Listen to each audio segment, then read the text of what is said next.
Hey there, I'm back. So then, how's the Arataki Blazing Armor Beetle Battle Boot Camp coming along? Great timing, Yanthe! My savior! Oh, thanks for helping out with the permit. Oh, and for the sign with the epic artwork. Wait, I know that look. Are you, looking to flip some beetle too? Huh? Something wrong with that? I have a big client who does a lot of cross-border commerce. Anyway, she showered me with gifts once after I helped her win a huge lawsuit. And among them was a very special Oni Kabuto. I didn't know how to look after it at the time, so I got Granny to look after it for a while. It's looking pretty buff these days. Mind if I join in? You're not worried I'll cramp your style, are you? We ought not dismiss your savior, Oni King. What she lacks in experience, she makes up for with one of the sturdiest built and most awe-inspiring Oni Kabuto I have ever seen. You make me an offer I can't refuse. All right, time to send in the Oni King's right hand with Crimson Staff. I know my compadre will stay cool under pressure. So it's me versus the Traveler? All right. I haven't quite got the hang of this game yet, so apologies in advance for any blunders.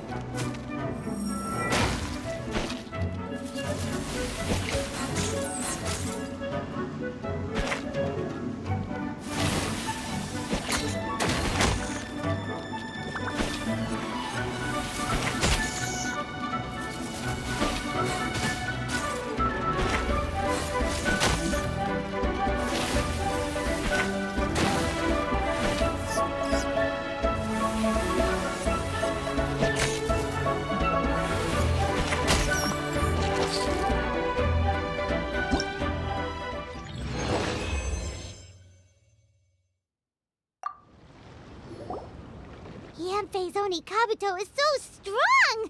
What has Madame Ping been feeding that thing? See?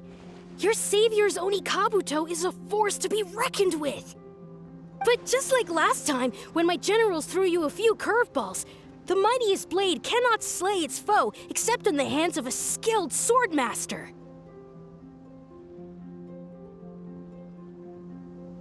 Wise words, Grandmaster. Oh, okay. Good thing my compadre kept it together. Wow, what a blast! I could get into this whole beetle battling thing. This is so much fun. Thanks, everyone. I'm gonna stick around and play some more.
Ad Astra Abyssal.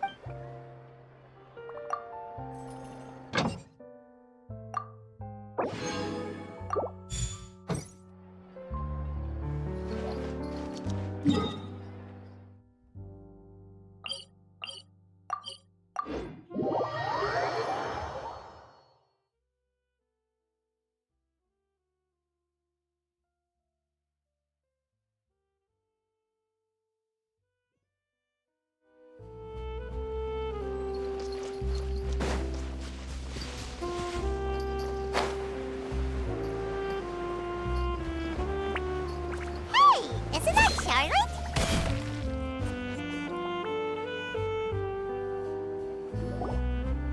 I see. So you believe that this warning letter was sent by the Phantom Weasel?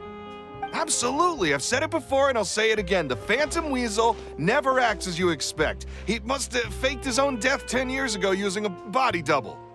Now that he's back, I'm sure the guards who worked on his case back in the day are in for a headache, but however this turns out in the end, the one thing it won't be is boring. Couldn't agree more.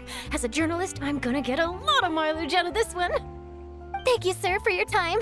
Now, whom should I interview next? Huh? Hey! What a coincidence! Fancy meeting you here. Perfect timing. So, the Phantom Weasel's latest warning letter. What are your thoughts? Yeah, this is the first time we're hearing of this one. Could you clue us in? Huh? Oh, sorry. Yes, this case is from a decade ago. I guess you wouldn't know about it. Well, not to worry. You're in good hands because I'm a professional. The story goes like this. 10 or so years ago, a phantom thief became active in the court of Fontaine. Known only as the Weasel, nobody knew his true identity, and the authorities never managed to catch him. Wow, cool! He sounds like one of those mysterious night burglars that you read about in novels. Precisely. Well, except the part where they actually have a good reputation. Our Weasel targeted whatever people held dear, and no one was safe from his predations. He would just as soon steal a necklace from a rich merchant's safe as he would a toy doll given to a commoner child for their birthday. I know. The phantom thieves you read about in novels rob the rich to pay the poor, but this guy did not discriminate. Unsurprisingly, this didn't work wonders for his public reputation. Every man and his dog wanted to see him behind bars. Yeesh. So, did they catch him? Not exactly. There's a good chance that the Weasel would still be at large to this day if it hadn't been for an accident 10 years ago. A magician named Caesar fell to his death in a botched high-altitude escape performance. When the police went through his personal effects, they found a hoard of stolen loot and gadgets used for criminal activities. And that was how the Phantom Weasel's identity was revealed to all. Sure enough, thefts in Fontaine went down after Caesar's death. But today, 10 years on, The notorious thief has once again issued one of his warning letters and pasted it on the gate of the Opera Epiclese for all to see. I had to squeeze through the crowd this morning to get a photo as soon as I heard. Here, it's this one.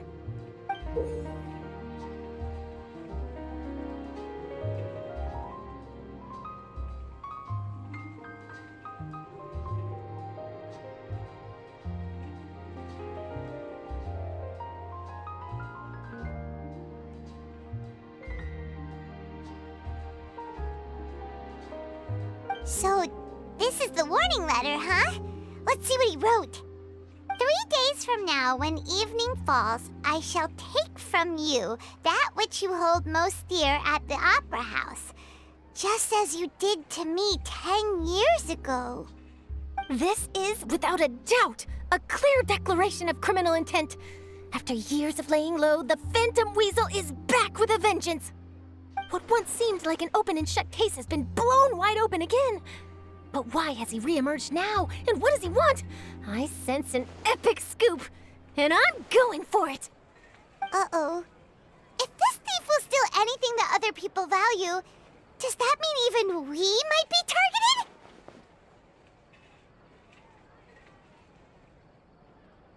Aww.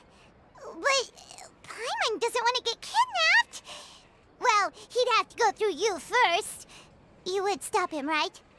Okay, the people have spoken. It's clear that the public are very concerned about the Phantom Weasel's reappearance.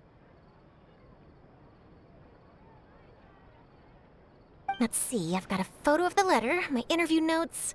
Yep, that should be enough to form the skeleton of my article. It does feel like something is missing, though. Something exclusive. Who should I interview next? I need someone with a more concrete connection to the weasel. Is that who I think it is? Lyney!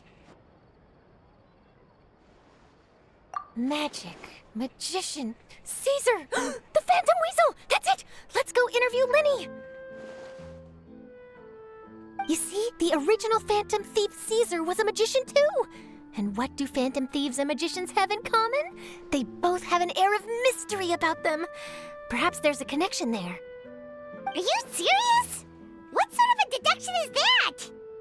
Oh, relax. My journalistic instinct tells me that an exclusive news story is beckoning.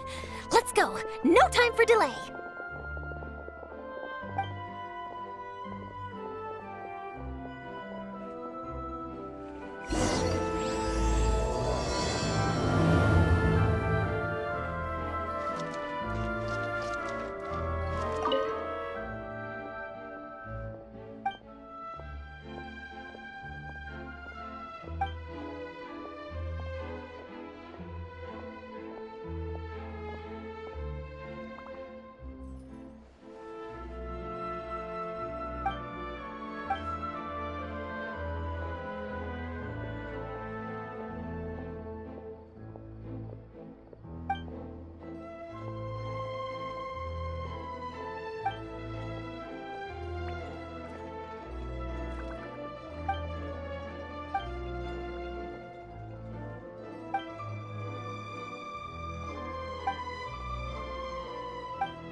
Wow, Mr. Magician!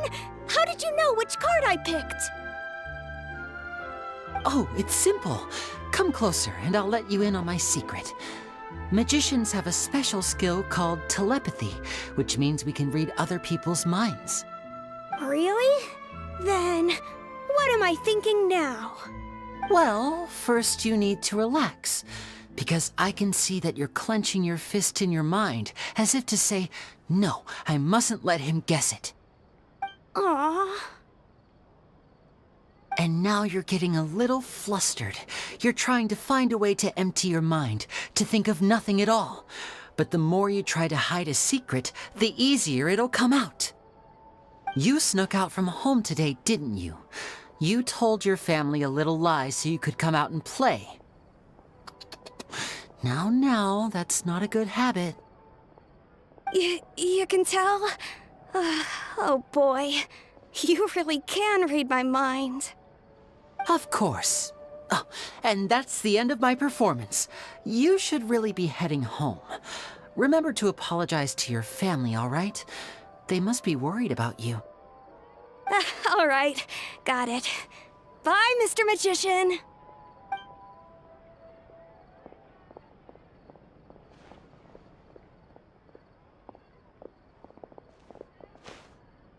Hey, Lyney? Why, hello. We meet again. Are you looking for me? What's the situation?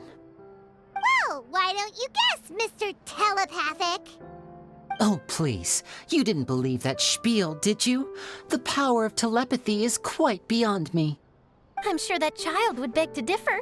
Seemed like you were right on the money. That was nothing more than a little trickery. I made an educated guess based on his micro-expressions. That, plus the fact that he was the only kid here without his parents, and he looked as guilty as sin. He made it easy for me. You guys, on the other hand, let me guess. Don't tell me you're here for the Phantom Weasel, are you? Wow, got it in one! Is this more of your trickery at work? Wait, really? No trickery this time. It was pure luck. His warning letter's been the talk of the town, so I figured that maybe you were asking around about that.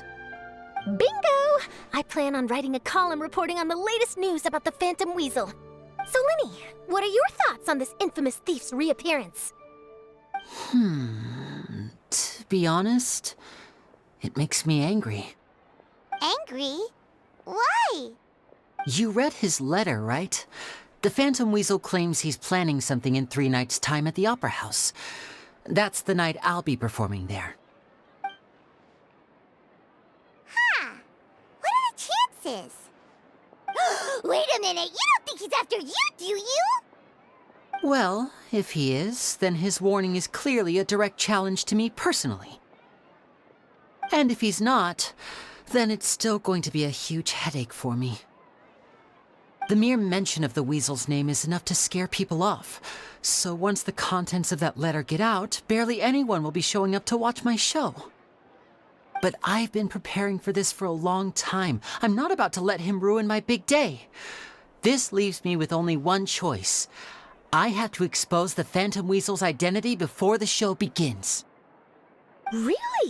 So what you're saying is, we might get to see a live duel between a famous magician and an infamous thief? Wow, this has exclusive written all over it. To be honest, I'm not sure if I'll emerge the victor. The Phantom Weasel is a notorious crook, infamous for his inscrutable methods. You're being far too modest, Lyney. I think your magic tricks are even more inscrutable than those of a thief. Thanks for the compliment, though I have to say I don't care much for the comparison. A lot of people liken magicians to thieves because we both have the ability to make things disappear without the person noticing. But there's an important difference that these people overlook. Allow me to demonstrate with a quick magic trick. Here, I have a flower, just an ordinary flower that was picked not long ago. Watch it carefully now. 3, 2, 1. It's gone! That's the question. Where did it go? Therein lies the difference between us. Thieves make precious things disappear, but only magicians make them reappear. If I could now invite you all to check your clothes, there might be a surprise in there somewhere.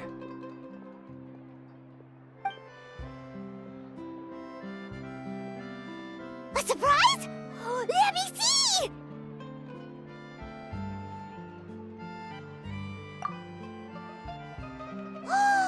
It's right there! But how? You haven't moved What an outstanding trick! Sorry, Lyney, it seems that my previous praise was woefully inadequate. Clearly, magic is the superior art form to theft. Don't worry, I didn't take offense. I just wanted to take the opportunity to perhaps change some of the preconceived notions you might have about magicians. Since Caesar's death, a lot of people associate magicians with criminality. It can be quite frustrating. I can imagine. Coming back to your trick just now, might I presume that you are well versed in floral symbolism? For example, magicians often use rainbow roses in their flower-related performances to represent passion and romantic encounters. But you used a Lumidu spell, which, if I'm not mistaken, allude to separations. I'm curious to know if there was any deeper meaning behind this choice? Impressive knowledge. It's no wonder you're such a successful journalist. But I'm afraid I don't know the first thing about floral symbolism. I'm just in the habit of using Lumidu spells in my magic. It sounds like something I should look into, though. I'll buy myself a copy of Fontaine's Floral Language Facts when I have some time. But it'll have to wait until this phantom weasel business is behind us. Well noted. In that case, this brings us to the end of our interview. I, for one, am looking forward to the final showdown between you and the thief. Please feel free to get in touch to update me on any further developments. Otherwise, I will of course see you at your show in 3 days' time, but let's hope the Phantom Weasel is caught by then. If there's nothing else, I'll be off. You've given me lots to work with here, and I've got no time to lose if I want to write that exclusive piece. I'll see you all later.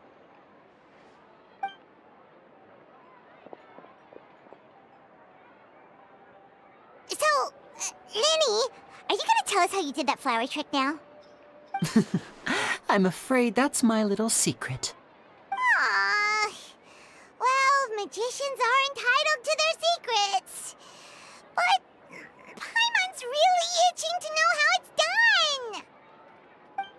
You feel it too, right? So itchy.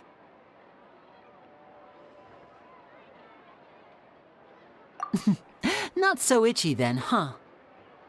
Well, since you're so concerned, how would you like to serve as my temporary magician's assistants and help me investigate? Magician's assistants? Oh, that sounds fun! Assistants are technically magicians too! Also, it'll bring us one step closer to figuring out how that darn trick is done! Shall we go for it? Excellent. Thank you for putting your trust in moi. The first thing we need to look into is who Caesar really was. If he truly was the Phantom Weasel, that means that the weasel is dead, and whoever wrote this warning letter is just a copycat criminal. But if he wasn't the weasel? Well, that'll make things more interesting. It would mean that the weasel lives, and he's been laying low all this time in some corner of Fontaine. And if we're investigating Caesar, his fiancée Gemma is a good place to start. Word is that she visits the cemetery often, so I asked Lynette to wait for her there. We should make a move. Let's go and rendezvous with Lynette.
You took your time. Sorry, I bumped into the Traveler and Charlotte en route, and we ended up chatting for a while. It's been a while, Lynette. We're working as Lyney's temporary assistants in the investigation of the Phantom Weasel. Thank you. It's good to have you helping. So, what's the situation? Have you seen Gemma? Nope. I've been here a while, and she still hasn't shown up. How bizarre. Maybe it was bad intel. Well, we won't get anywhere by standing around waiting. Traveler, Paimon, let's go ask around.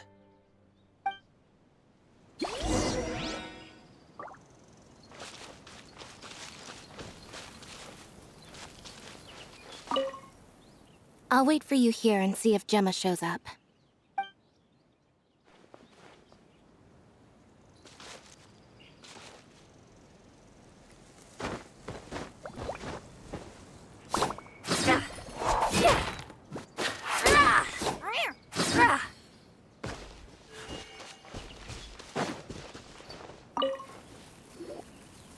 Excuse me, good sir. Do you by any chance know a Gemma? Gemma? You mean Caesar's fiancée? Sure I do. What's this about? I'm just trying to get a hold of her because I need her help with something. I heard she comes here a lot. Yeah, she does. Poor thing. It's no secret why either. She's heartsick. Ever since Caesar passed away, she's been coming here once every week to clean his grave. Often she just sits there in front of his headstone, lost in thought. Sometimes she talks to herself. I asked her what she was doing once. She said she wanted to speak to him again. She knows he's gone and can't hear her from the grave, but she just likes to spend time there, telling her fiancé all about how her life is going. And she's been doing this ever since Caesar passed away? Oh, so 10 years. Wow. Their love must have been really strong. I'll bet. Caesar's reputation fell apart after his identity was revealed, so no one else visits his grave. Gemma's the only one who still thinks about him after all these years.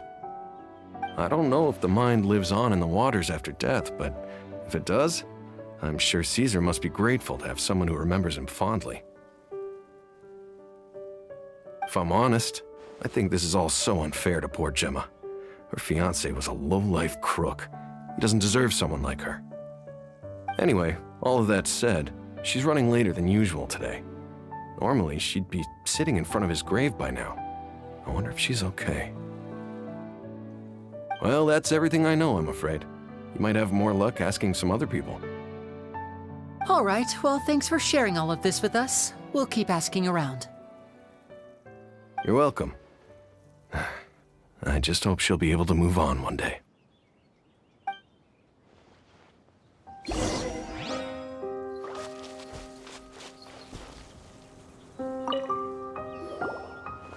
Did you hear the news? They're saying the Phantom Weasel's back.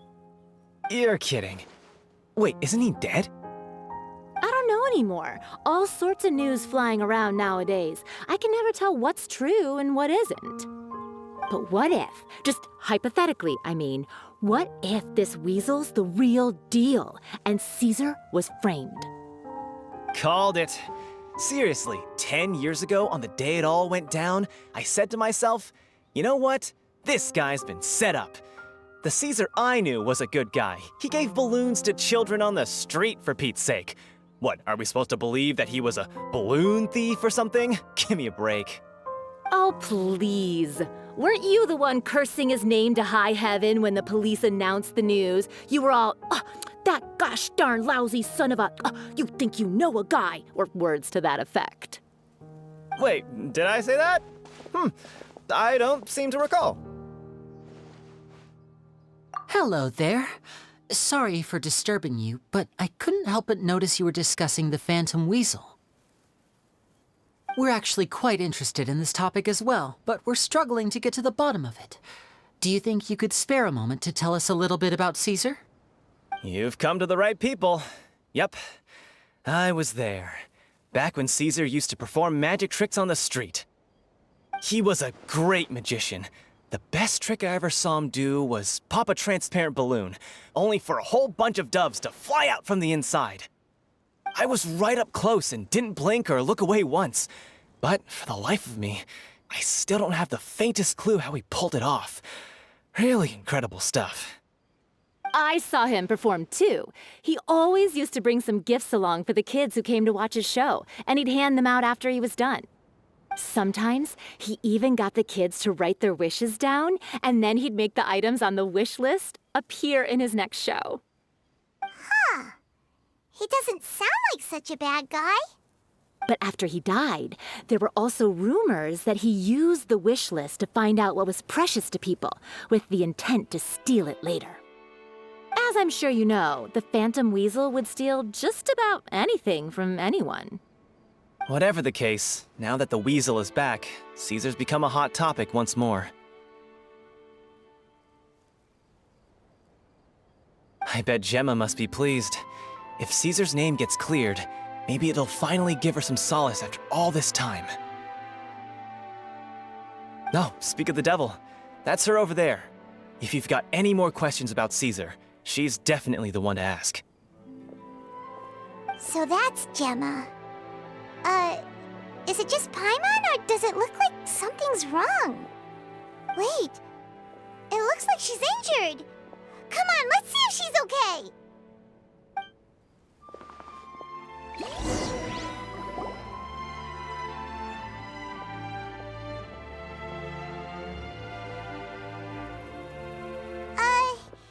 Hi there. You're Gemma, right? Who's asking? Don't be afraid, we mean no harm. It looks like you're injured. How bad is it? Thanks for your concern, but you didn't answer my question. Who are you, and what do you want with me? My name is Lyney, and this is my sister Lynette. My name's Paimon, and this here's the Traveler. We're investigating the Phantom Weasel. The Weasel posted a warning letter this morning. If he still lives, that means that Caesar was falsely accused.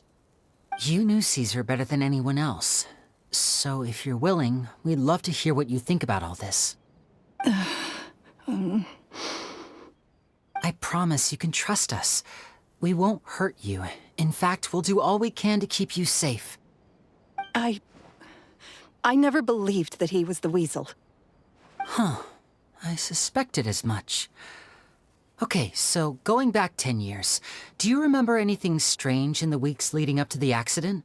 Did Caesar have a falling out with anyone, for instance? No, not that I know of. Got it. All right, sorry for disturbing you. If you don't have any more questions, please leave. I want to be alone with him.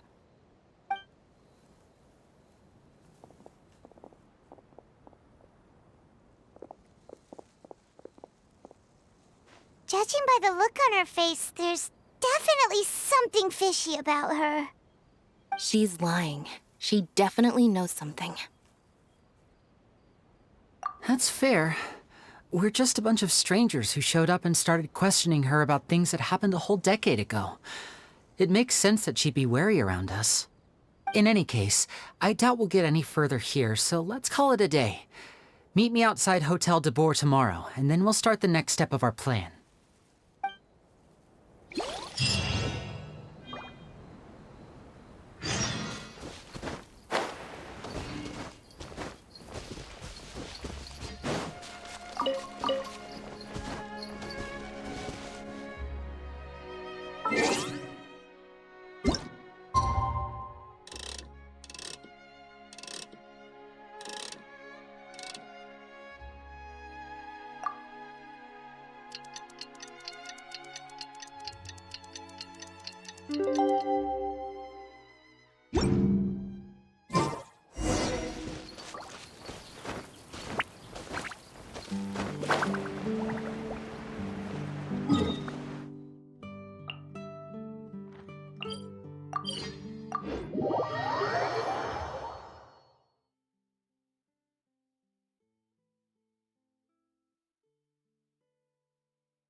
over here.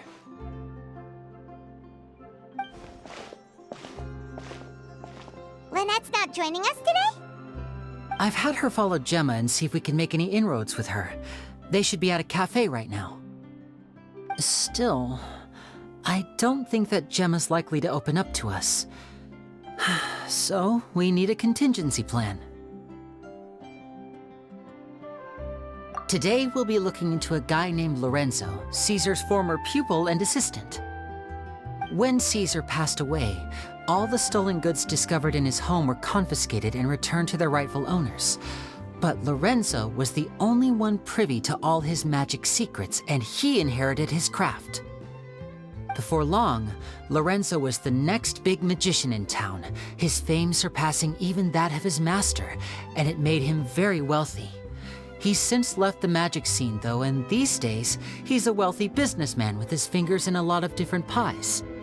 I had to pull a lot of strings, but I managed to get him to agree to a couple of drinks with me. Be warned though, I hear he's got a hair-triggered temper. We'd best be careful.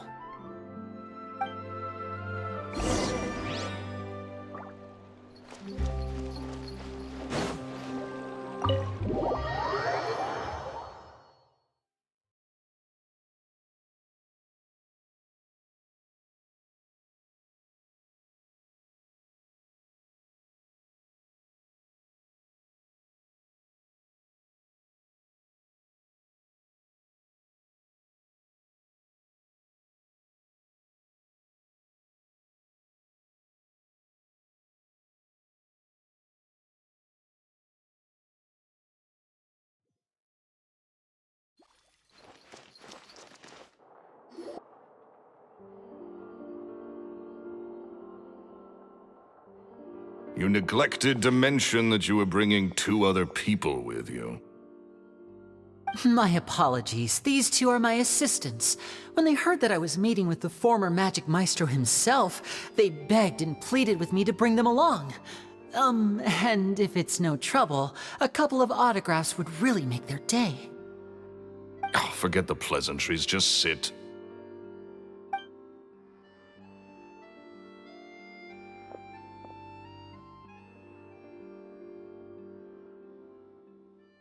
Get a load of this guy. Forget the pleasantries, he says, but he looks pretty happy about Lyney stroking his ego. I only agreed to meet since we're both magicians. Do me a favor and cut to the chase. I have more important things to do than drinking. Much obliged, sir. As it happens, the matter I want to address is also related to magic. Yesterday morning, a warning letter from the Phantom Weasel appeared on the entrance to the Opera House. He claims to be planning something for the same evening that I'm scheduled to do a magic show there. As such, I believe that I may well be his target.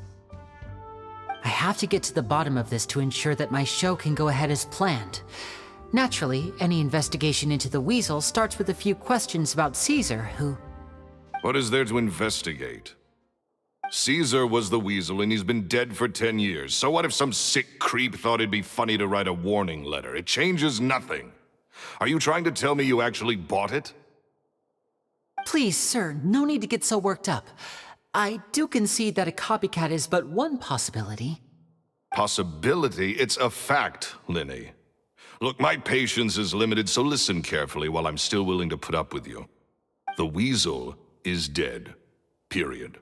Everyone knows that, so do yourself a favor and quit this investigation. It'll lead you nowhere. Look, if this affects your magic show in any way, I will personally compensate you for any losses. Oh, sir, I'm honored, really. But this isn't about finances for me. My pride as a magician is what's at stake here, Lorenzo. Copycat or not, this person has thrown me the gauntlet, and I must meet their challenge head on. Your pride? Don't mince words with me, boy. Just tell me, what exactly are you seeking to do? I want to find out the Phantom Weasel's true identity. I have to know for myself what really happened 10 years ago.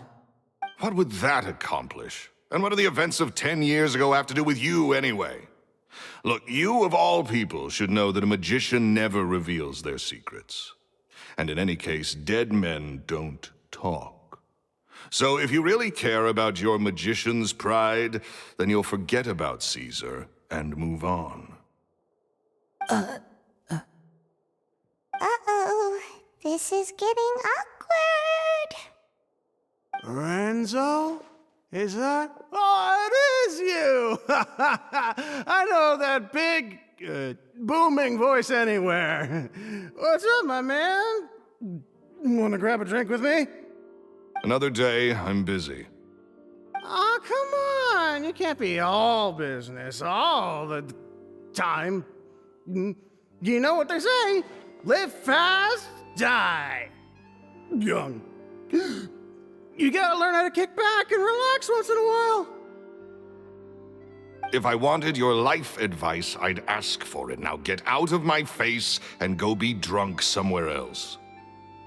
Sorry, my good sir. I don't believe I've had the pleasure. Oh, hey! Edmondo. He and I are business pals. We worked together a bunch of times. This is your first time meeting him? Oh, he's always like this. Foul-mouthed and hard-nosed. Never heard a kind word out of this guy the whole time I've known him. And he wonders why he can't get a girlfriend, despite being, what, pushing 40, 30, something? Anyway, point is, a lot older than when he first got rejected by the girl he was into. And he's still into, from what I hear. Shut up and get out of my face. Another word out of you and you can forget about doing business with me ever again. Do I make myself clear? Sorry, I may have had a little too much to drink. All right, I'm gonna leave. Don't work too hard.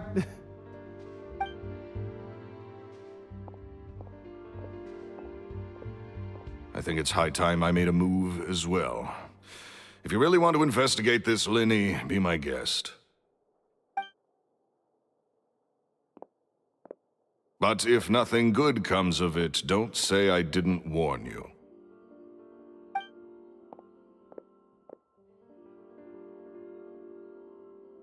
Well, that fell to pieces in a rather spectacular fashion. Any thoughts? Totally. And what was all that about compensating you for your losses? Why would someone you just met make an offer like that? He's gotta be hiding something. And not like Gemma. She was a little suspicious, but this guy's definitely covering something up. I think so too. We need to look into Lorenzo more closely. That guy Edmondo seems to know a thing or two about him. He only just left. Let's see if we can catch up with him.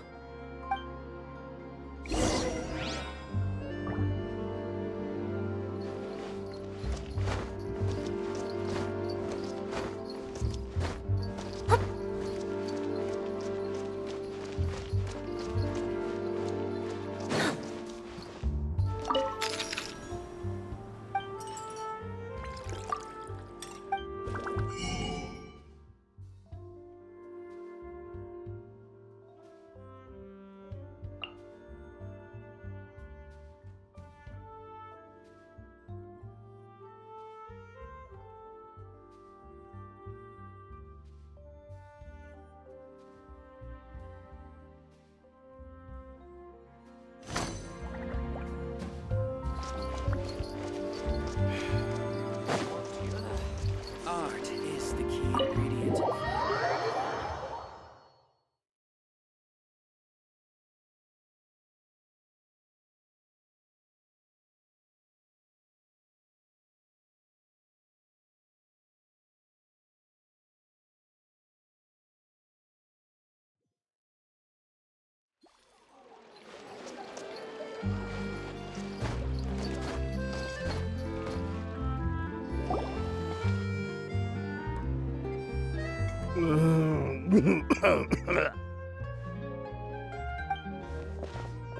You okay there? Who are you? Oh, it's you guys. Don't worry about me. I must have had one too many. I just need to ride it out. I said way too much back there, didn't I? Yeah, I nearly talked myself into complete financial ruin. Note to self, no more drunken chats when Lorenzo's around.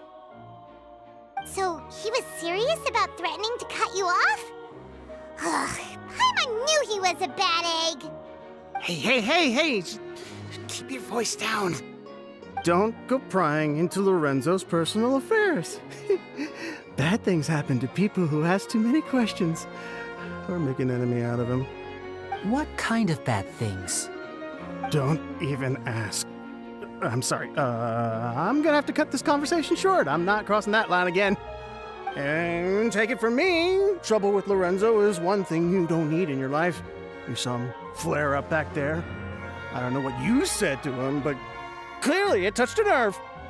That's not a good sign. You're too young for this. Don't get in over your head. I'm leaving.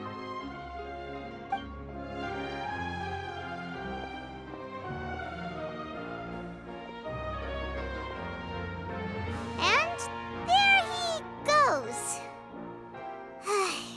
What do we do now, Lyney? Shh. I think we're being watched. Someone was listening in to our whole conversation. Don't say anything and don't look back. Any altercation in the city will attract the guards. We'd better take this elsewhere.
You followed us a long way. Why don't you come out and introduce yourselves? So you're Lyney.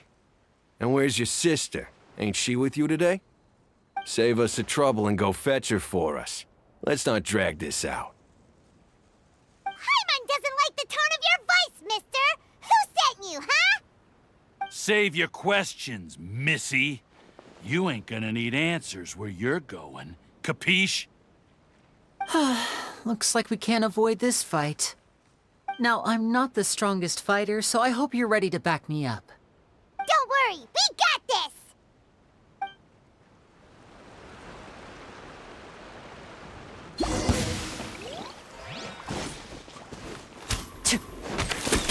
I'm fine.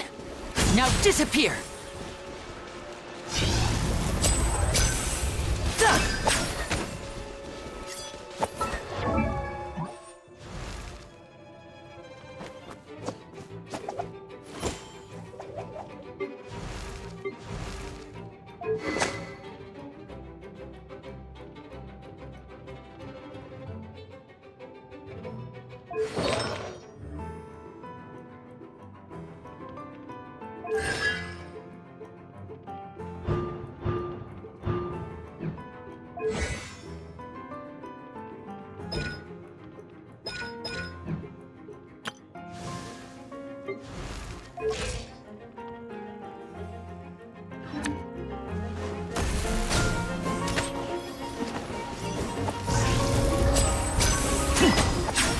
Step right up.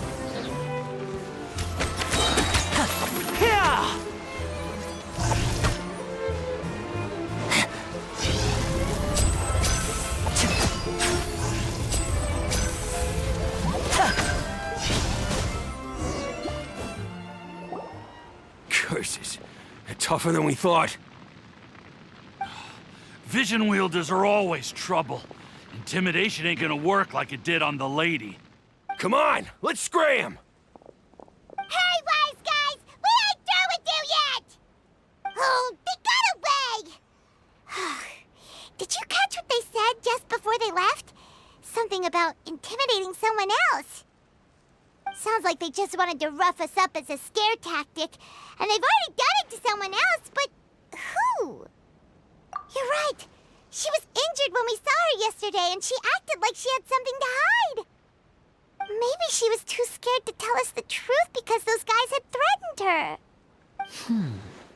Well, if that's the case, she should be more willing to open up to us once she learns that those thugs won't be bothering her anymore.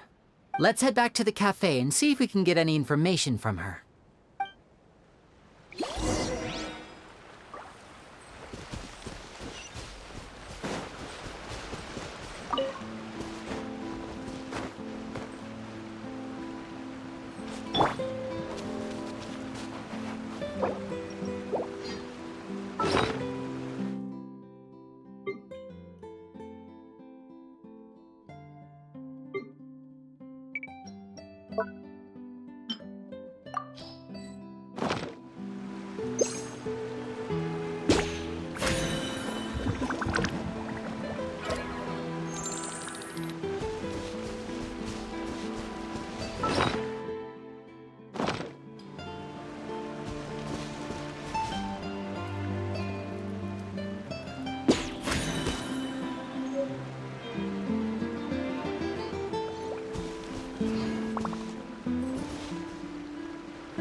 Gemma?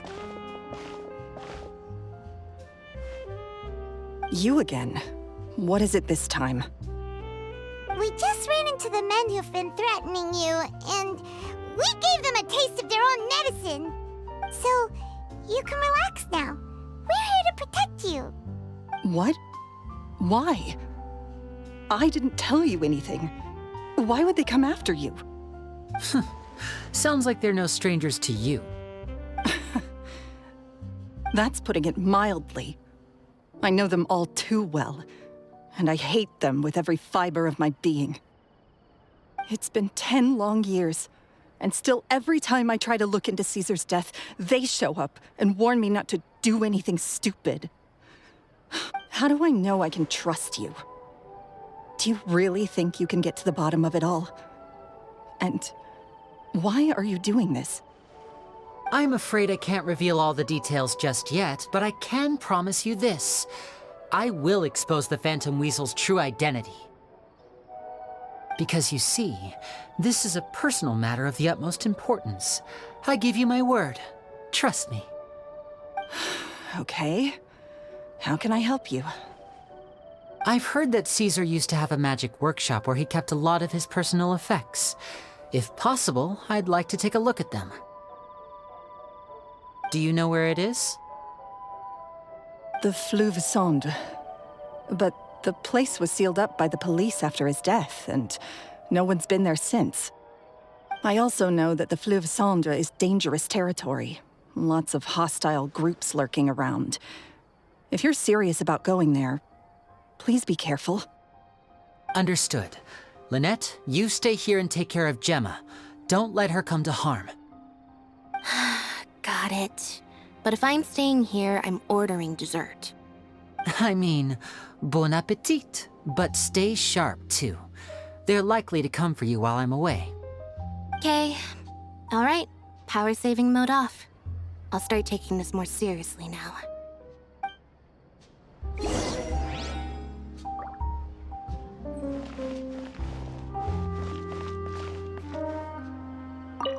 With me here, nothing will happen. Whatever you do, please be careful. If anything happens to you because you're investigating Caesar, I'll never be able to forgive myself.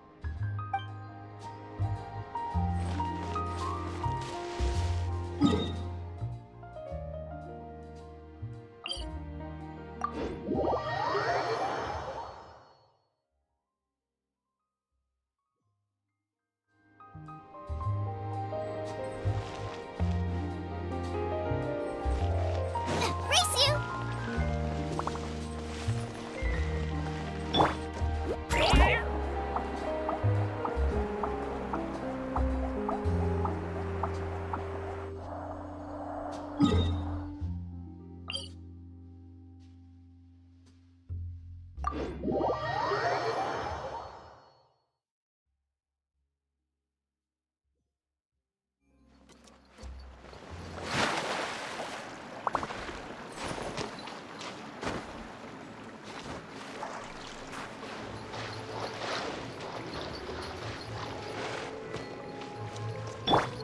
Shower me with praise!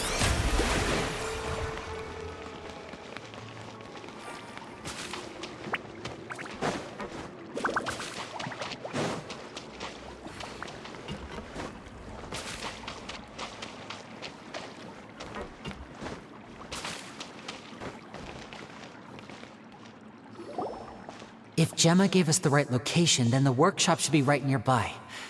Huh. Looks like these boxes are blocking the entrance. Let's shift them away first. There we go. It should be just down here.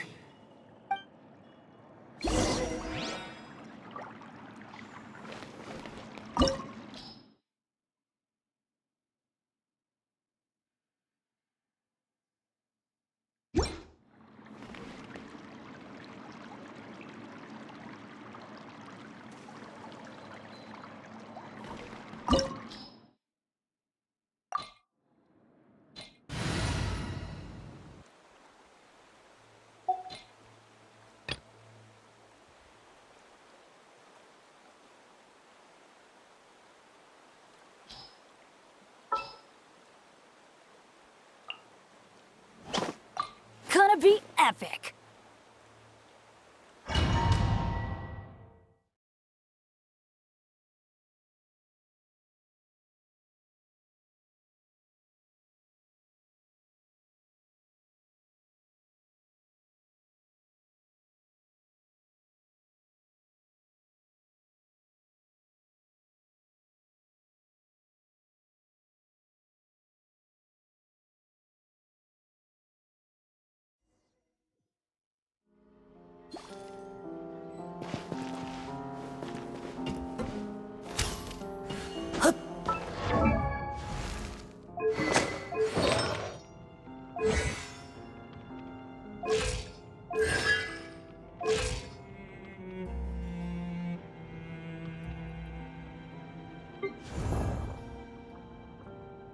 How's...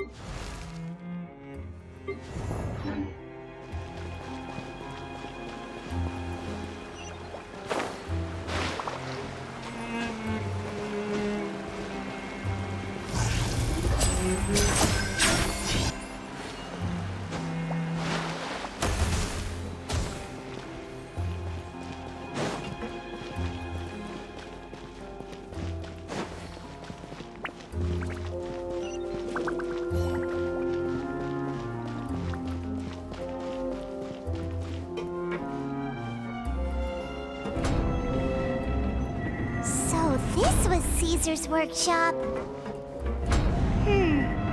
Nothing suspicious here, just normal magic props. Let's head in further.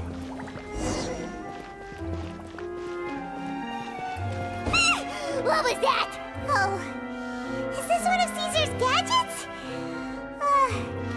Guess we must have triggered some sort of device.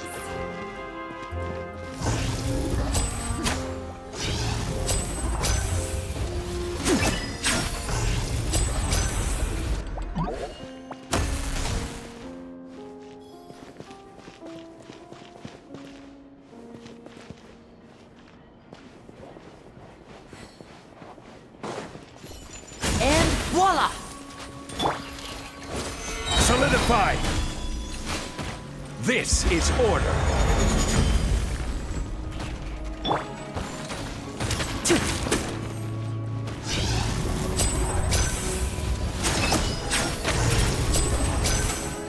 Step right up.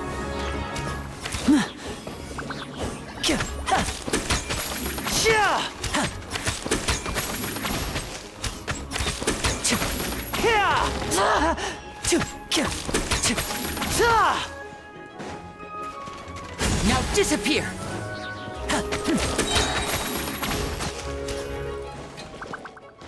Whoa. Look, the doll in the box is glowing.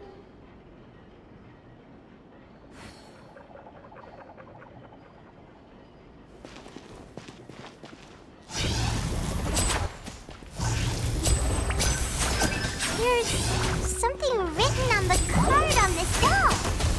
Let's take a closer look.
Looks like we've reached the end of this route.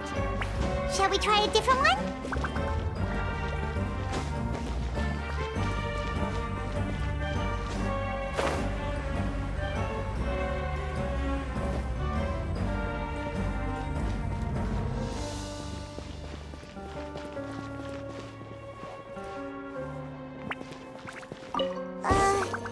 These magic boxes are moving.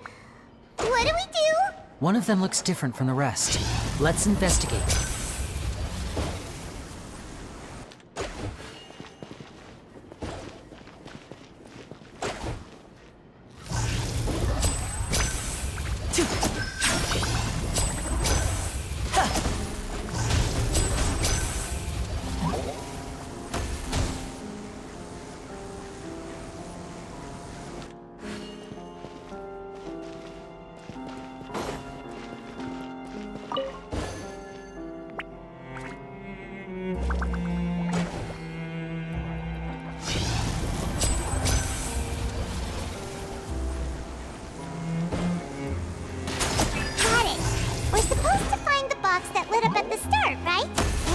be another wish list inside.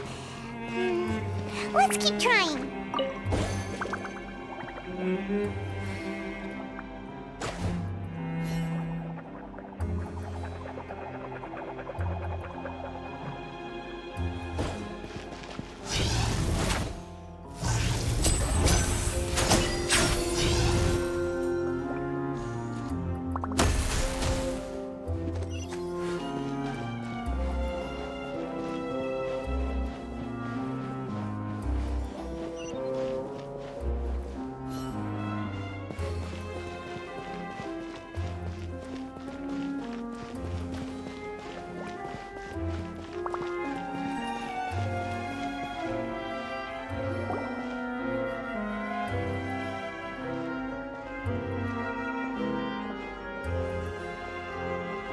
That's weird. Have we reached the end already? There's nothing here. Maybe this was a wasted trip. This place seems a little too ordinary for a magician's workshop. There's a distinct lack of mystery. We've triggered quite a few devices on the way here. I'm starting to wonder whether Caesar built this whole place as one big, elaborate magic contraption. If so, then there must be more to this place than meets the eye. Maybe a hidden room somewhere. Aha! If I just move this book, then hopefully... and... presto! A secret passageway! How did you know? I'm a magician too, and apparently great minds really do think alike. Looks pretty big inside. Let's head in and take a look around.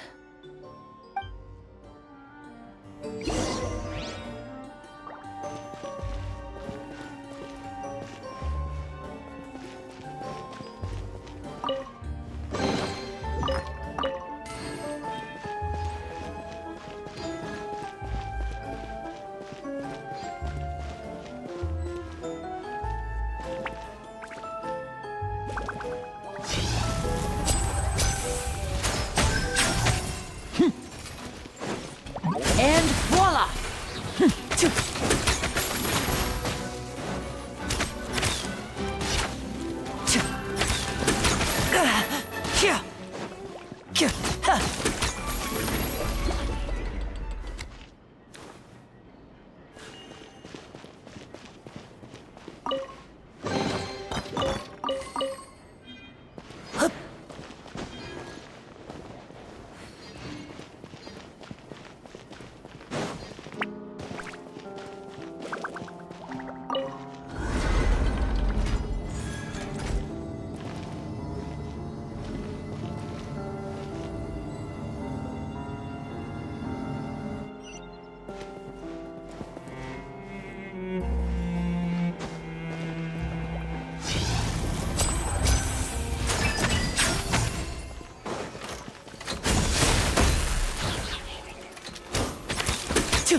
How brilliant!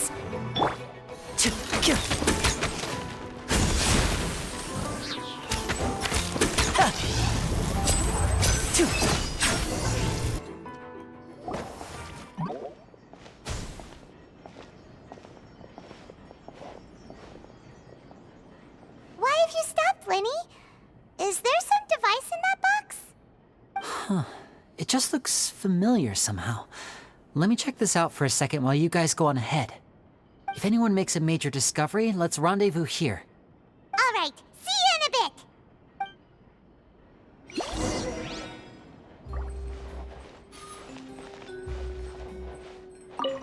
The placement of this device inside. If I remember correctly...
principles of magic.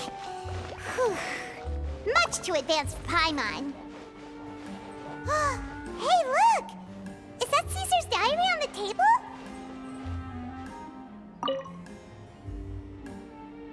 This book's thick as a brick! Let's take a peek inside it, shall we?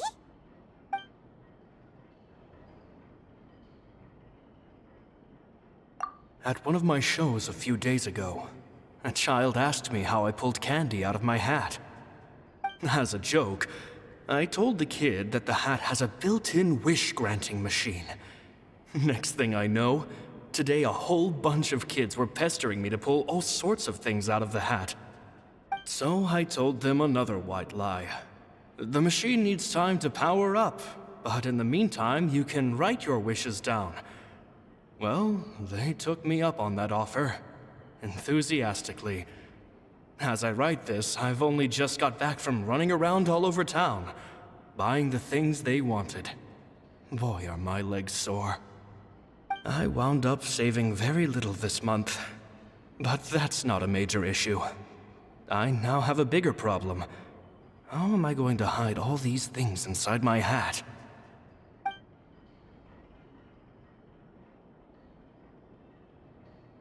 Two children came to talk to me after today's show. I don't know why they were out on their own. They looked much too young to be unsupervised.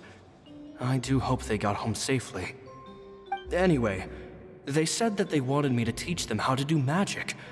It's not uncommon for children to ask this, of course, but I've never seen any of them as serious about it as these two. I told them that learning magic is very hard work, but that didn't faze them at all. It's like they already knew. They seemed so committed. I couldn't turn them down. It seems like something's bothering Lorenzo lately, but he won't open up to me about it. Surely he's not upset that I agreed to teach those two children. I'll have to talk him around. I have a good feeling about those kids. They're naturally talented, and it seems like they're not new to the world of magic. They have all sorts of fantastic ideas. All I'm really doing is helping them develop a more professional standard training plan. They wanted to call me Master, but I told them they absolutely mustn't. Any magician worth their salt could have taught them what I have. They're the geniuses here. Compared to them, I don't deserve to be called any sort of master. With time, I have no doubt that they could become far greater magicians than I. My only concern is why they're so mature for their age. I fear they've had to grow up too fast. I don't dare to imagine what they must have been through. Gemma thinks so too. She doesn't like being around them. Says that their eyes are too piercing. They don't bother me, but then again, I've never been the sharpest tool in the shed.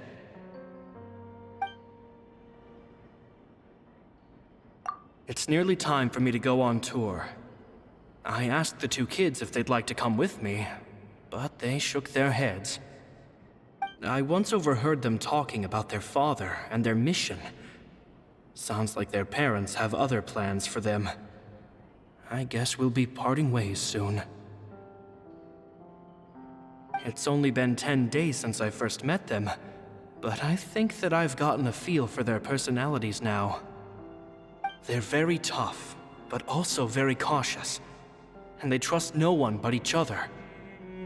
This, I fear, is not a good habit to have.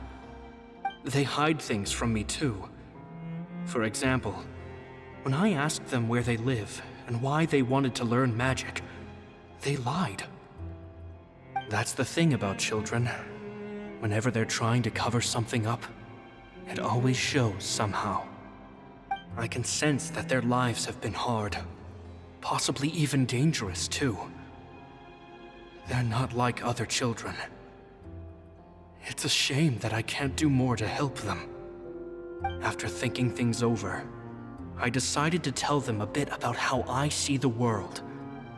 It's full of lies and falsehoods, and that is why we must find our own truth. P.S. I hope they won't find my nagging annoying. Children are so opinionated nowadays. Will it do them more harm than good for someone they've only known 10 days to lecture them like that? P.P.S. Maybe I'm overthinking this. Children aren't interested in grand philosophies. It probably just went in one ear and out the other. I bet they've already forgotten every word I said. Oh, Caesar, Caesar. Just mind your own business next time.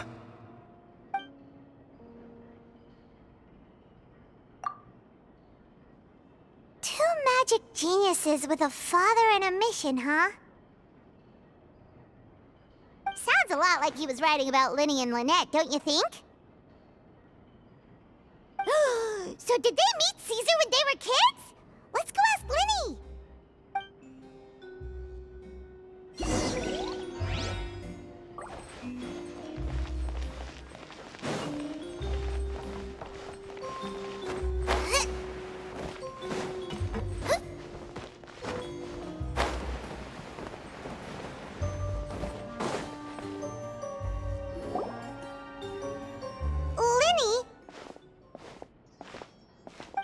Hold that thought.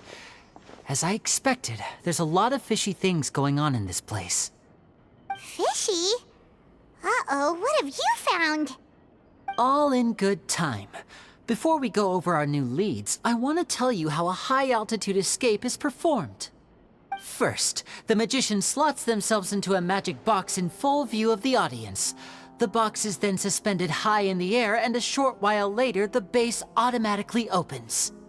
At this point, a dummy will fall out of the box, but it looks real enough to grab the audience's attention, and they start wailing and screaming. Meanwhile, the real magician, who has by now blended into the crowd, waits for a good moment to make their appearance and put on a hysterical performance. Oh no! Is that me? Did I just fall to my death? Very vivid description. Paimon can really picture it. And then what? The audience's gaze then turns to the magician, and by the time they realize what's happened, the dummy has vanished, as if everything that just happened was some sort of shared illusion. Of course, that's just how I think the process should work, theoretically speaking. The inventor of this trick never performed it successfully. When the box opened, Caesar was the one who fell out, and not the dummy. He fell right to the ground from the highest point of the opera house. No one could hope to survive that fall, not without a vision at least. And no one else has ever attempted this trick since. My understanding of how it works is just based on what I could gather from his notes and the relevant gadgets here in his workshop. So Caesar's famous high-altitude escape has never been done, huh? Paimon was about to say how cool it would have been to see it in person, but if it's that dangerous, it's probably for the best that no one else tries to do it. Wait a second. So if a dummy's supposed to drop out of the box, then where does the real magician go?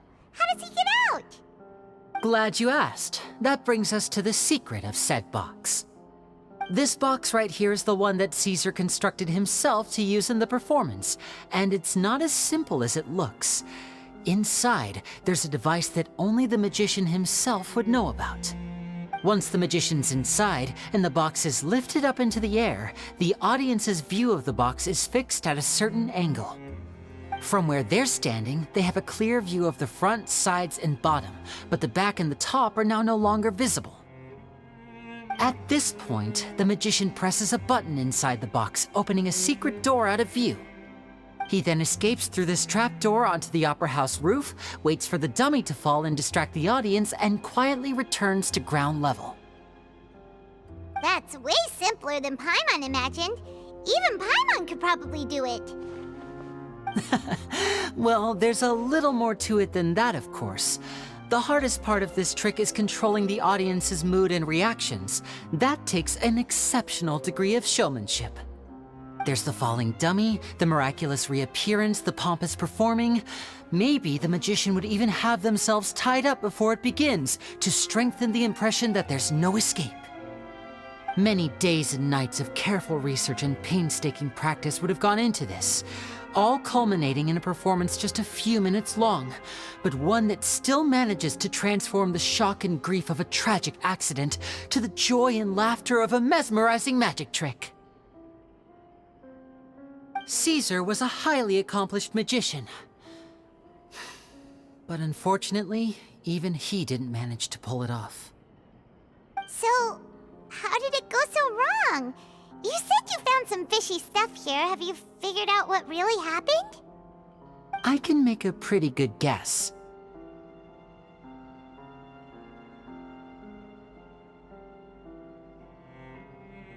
I looked into the case files. The magic box Caesar was using at the time of his death had the secret button I mentioned positioned on the right-hand side. And sure enough, he always used his right hand as his dominant hand in public. Okay. Nothing suspicious there. But here's the strange thing. Most of the devices in this workshop have the mechanism on the left-hand side, including this box right here, which leads me to believe that Caesar was in fact left-handed. Because a magician can't afford to have their most basic habits stand out too much. People naturally focus their attention on the most important details of the task or situation at hand. But a magician needs to be able to redirect an audience's attention at will so as to avoid arousing their suspicion. The essence of magic is getting people to believe a lie. If even the truth raises eyebrows, the falsehoods become all the more difficult to mask. And so, Caesar trained himself to use his right hand to align with his audience's expectations. Great magic always requires sacrifices.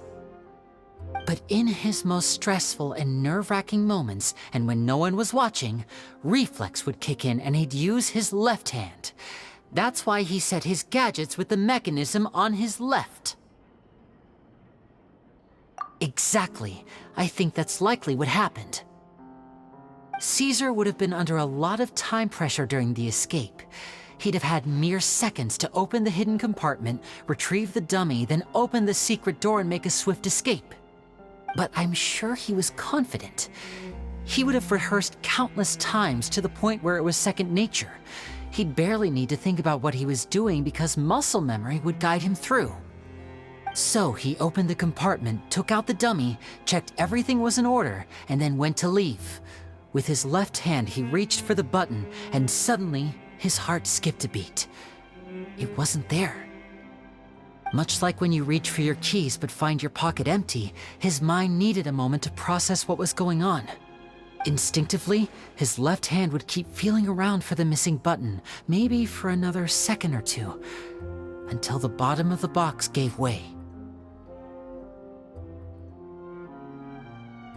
With the stakes being as high as they were, just a 2-second delay cost him everything.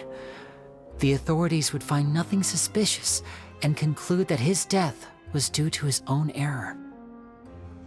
When in reality, someone switched the boxes, and they did it to murder him. But how would they be able to make the switch without being noticed? That would be difficult to pull off, no? It would have to have been someone who knew that he was left-handed, and who could move his props around without arousing suspicion. Someone who was always by his side. Isn't that right, Lorenzo? You just couldn't let sleeping dogs lie, could you? There's not a lot of people who'd go to all this trouble for some magician who died 10 years ago. I didn't want to have to do this, you know. Silencing you the hard way just creates more problems for me to deal with. But I gave you your chance. I hoped you'd do what's good for you and back off like the lady, but you disappoint me.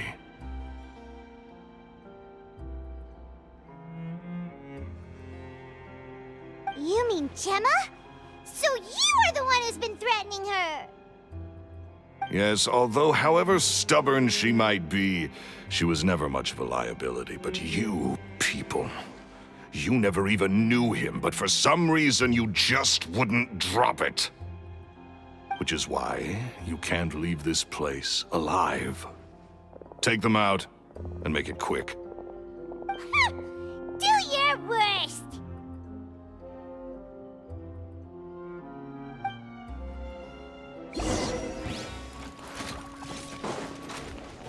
Step right up.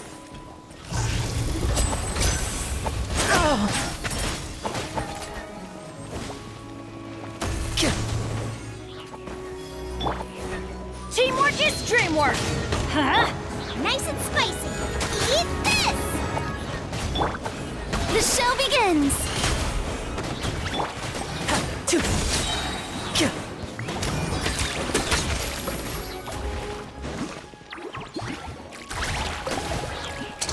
A round of applause. Stay calm, stay calm.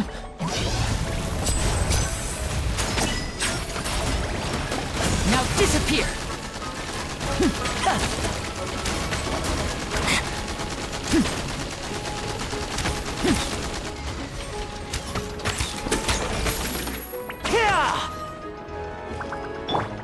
I will have order. Stabilize.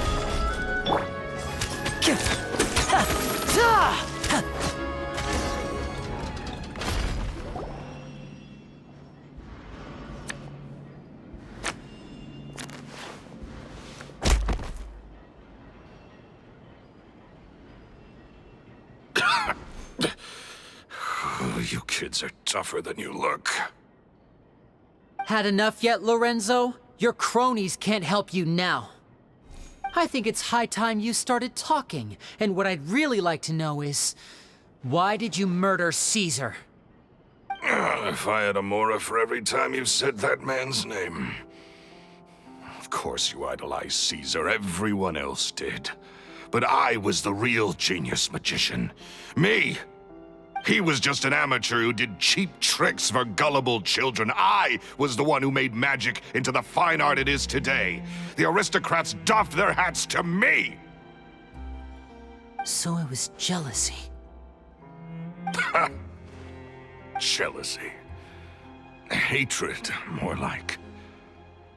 I hated Caesar.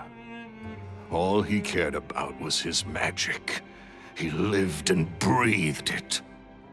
He poured everything into his street performances and his stupid tours like it was just a hobby to him, never bothering to think about Mora. What sort of fool devotes their life to the art of deception and never has a Mora to show for it? But the people loved him, didn't they? Oh, how they looked up to him. No one gave me a second look. All I ever heard was, "Oh, your master's amazing, isn't he?" Amazing. Yeah, so amazing that he was completely broke. Every other apprentice was living it up at their master's expense, but no, not me. I put in all the work, mastered all the skills, and it brought me nothing more than the life I already had. He forbade me from using magic to trick people out of their Mora. There was nothing he hated more than that. And with his reputation in Fontaine, it was too risky for me to go it alone. As long as he was alive, if I dabbled in my own brand of money-making magic, he would expose me, and it would destroy me. I had to kill him. There was no other way. He had to go.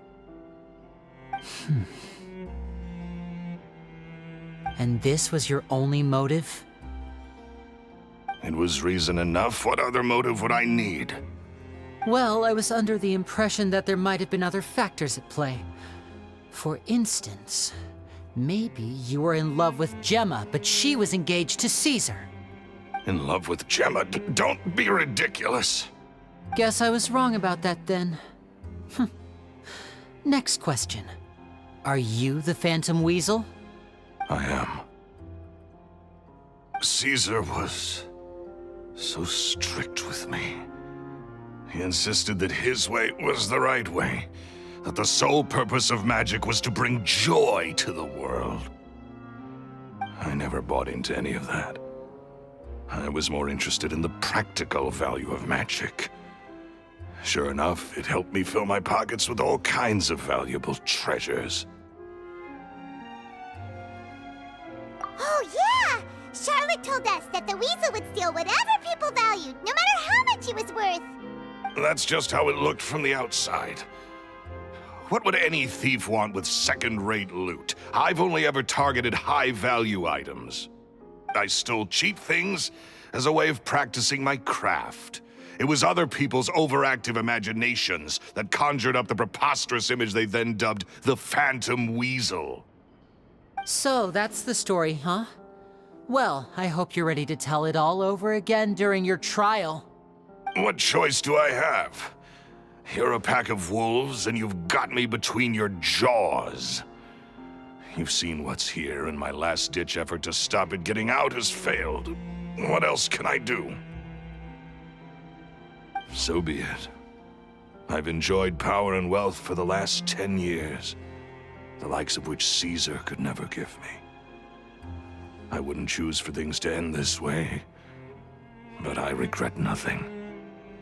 Very well. In that case, I'll contact the guards. Traveler, Paimon, keep an eye on Lorenzo for me. I'll meet you just outside the workshop when I'm back.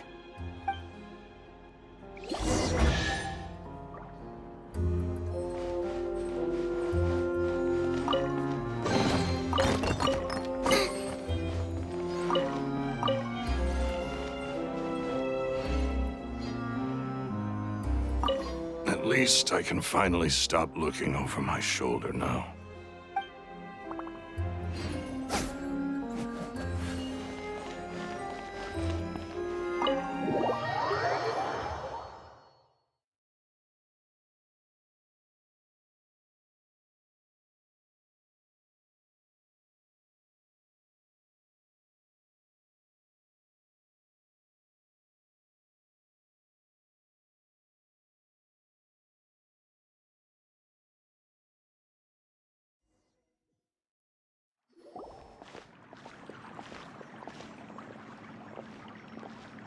Lyney has told me the whole story.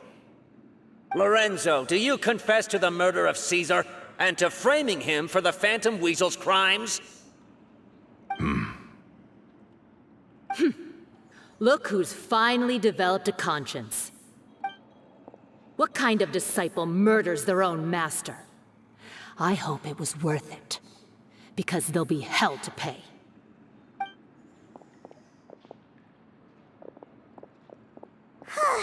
Looks like it's all over. What should we do next, Lyney? Should we start preparing for your show? Let me think. Let's rendezvous with Lynette and Gemma first. With Lorenzo in custody, Gemma will no longer have to fear for her safety. Good point. We should go tell Gemma the good news right away. It'll give her some peace of mind for sure.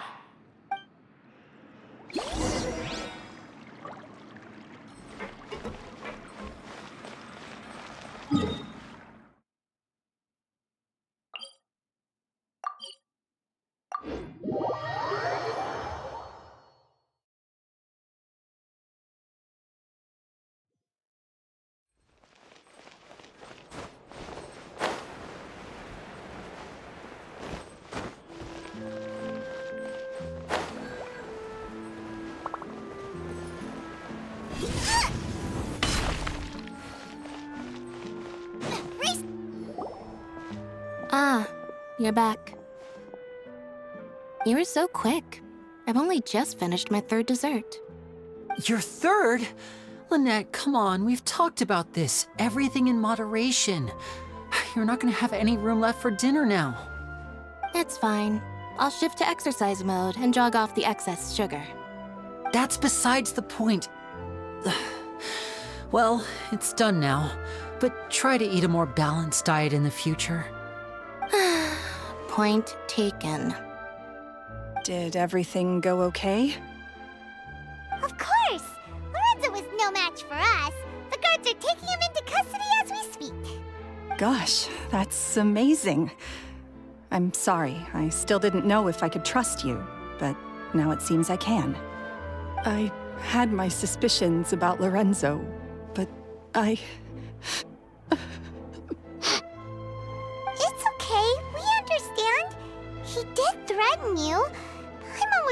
hard to trust strangers in your position, too. But you don't need to be scared anymore. Everything's gonna be okay. Sorry. My emotions are all over the place right now. I've been waiting for this day to come for so long. I always wanted to report Lorenzo. He took all of Caesar's property, which I found suspicious, but I had people watching me all the time, so I couldn't risk looking into it. I was so afraid. I was scared he'd do something terrible to me, and then no one would be left to visit Caesar's grave. So I never had the courage to speak out. Thank you all. Truly, thank you so much.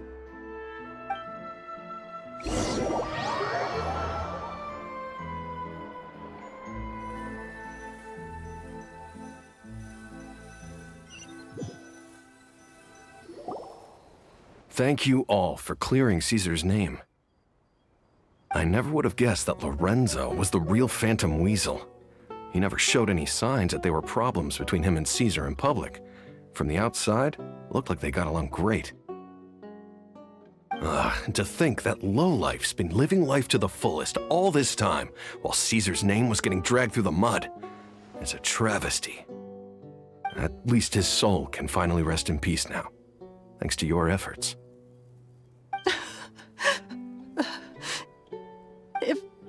If only I'd realized before it was too late.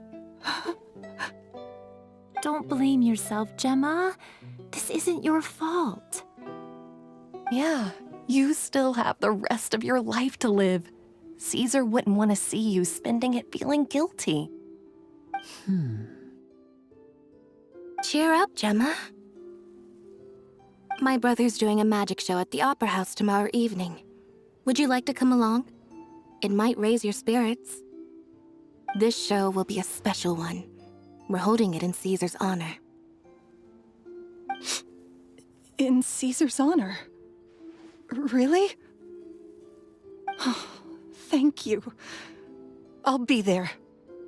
Great. We'll see you tomorrow evening. Traveler, Paimon, don't be late. Don't worry, we'll be there. No way are we gonna miss out on a free magic show. Wait, Paimon feels like we're forgetting something. Oh yeah, Caesar's diary! We never found out if the two kids Caesar taught magic to were Lyney and Lynette or not. Lyney changed the topic back in the workshop, so we didn't get a chance to bring it up. Oh well, guess we'll just have to ask Lyney tomorrow evening.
Ad Astra.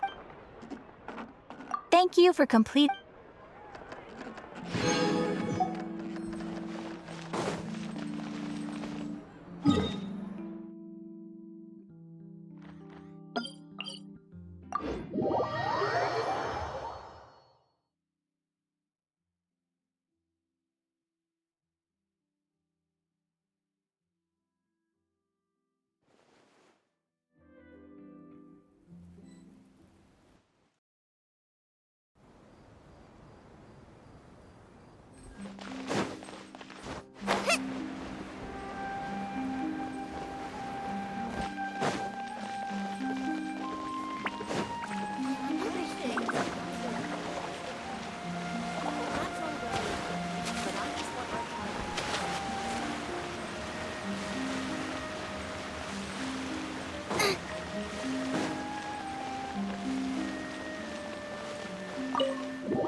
Not this time. My brother's going solo today. So, I'll be watching with you. Good evening, ladies and gentlemen. I hope everybody's ready because the show is about to begin. The great magician Lyney has prepared a spectacular show for us all tonight, concluding with an all-new grand finale that no audience has ever seen before. Wow! A new trick! Thank you all so much for coming. Now, prepare to join me on a journey through the mystical and miraculous.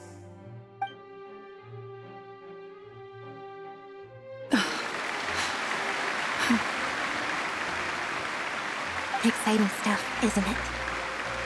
Yes, it's just... It reminds me of him. No wonder. Caesar was a famous magician too. So, how did you two first meet, Gemma? Well, I was out on the street once, and I saw him performing for little children. Children love magic, because they're willing to believe in things that can't be rationally explained. Caesar had this amazing way of bringing them into a dreamlike world. And somehow, I felt drawn to him too. So I went up and asked him to do a trick for me. Aw, that sounds so romantic. What trick did he do? It was with a flower. He took it in his hand, snapped his fingers, and it magically appeared on my head. I was so happy that day. No one had ever given me a flower before that. Oh, that's so cute! Actually, now that you mention it, Lyney's done that one before. Is that right? Then I suppose he's a romantic at heart, just like Caesar. So let's treasure the time we have with him.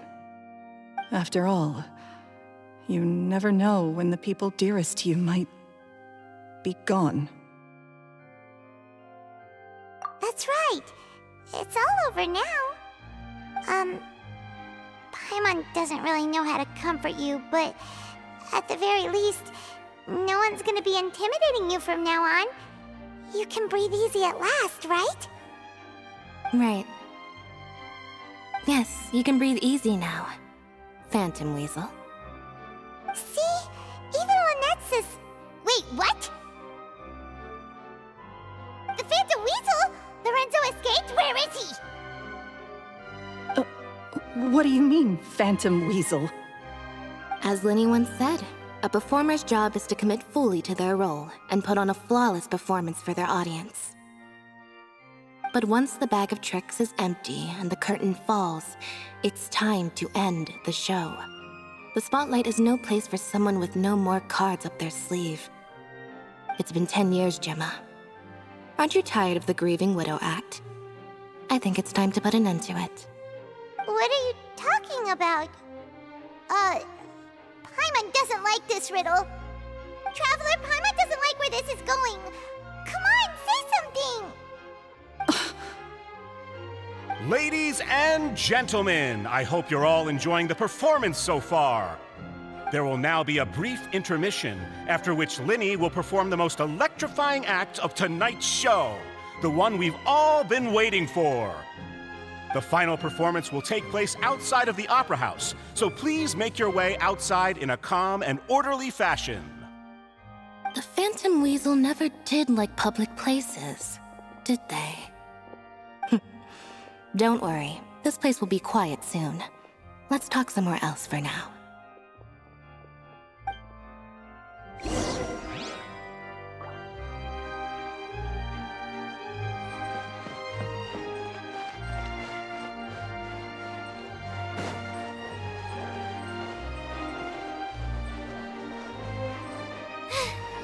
Now I got stomach cramps.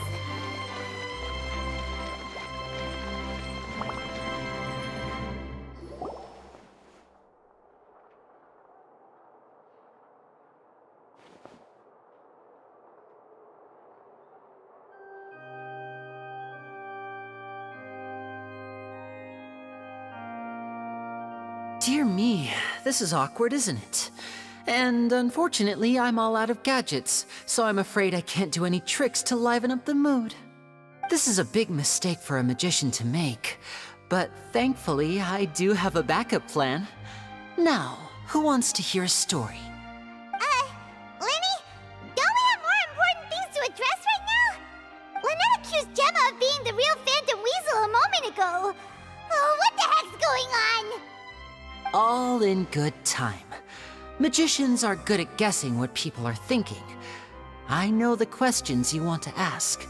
And as it happens, the story I'm about to tell might answer a few of them. Really? Well then, let's hear it! Paimon's dying of curiosity here! Let's go back to the very beginning. A decade ago, when the Phantom Weasel was terrorizing the court of Fontaine. She never missed a target, never left a trace, and no treasure was safe from her thieving hands.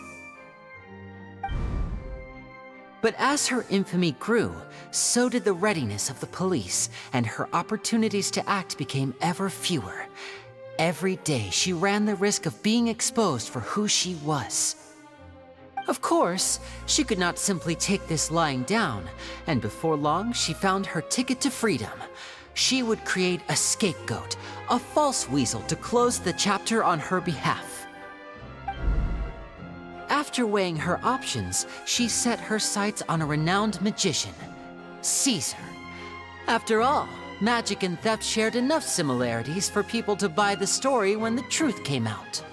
So then what? Being the master deceiver she was, the weasel easily earned Caesar's trust. Now all that remained was to frame him for her countless crimes. But as she was considering how to make her move, she noticed Caesar's aggrieved pupil, and a new thought entered her mind. Maybe I don't need to get my hands dirty after all. At her encouragement, Lorenzo tampered with Caesar's magic box, causing him to fall to his death. Afterwards, Lorenzo seized his master's property, and the weasel set about tarnishing Caesar's reputation. Two co-conspirators committed the perfect crime.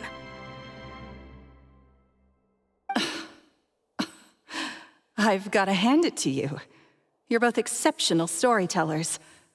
It's enough to make even me wonder whether there was really another mastermind behind all this, pulling the strings. But I just have one question. You seem to think that I am the villain in this tale.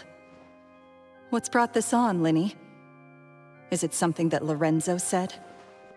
Don't worry, Lorenzo said nothing at all.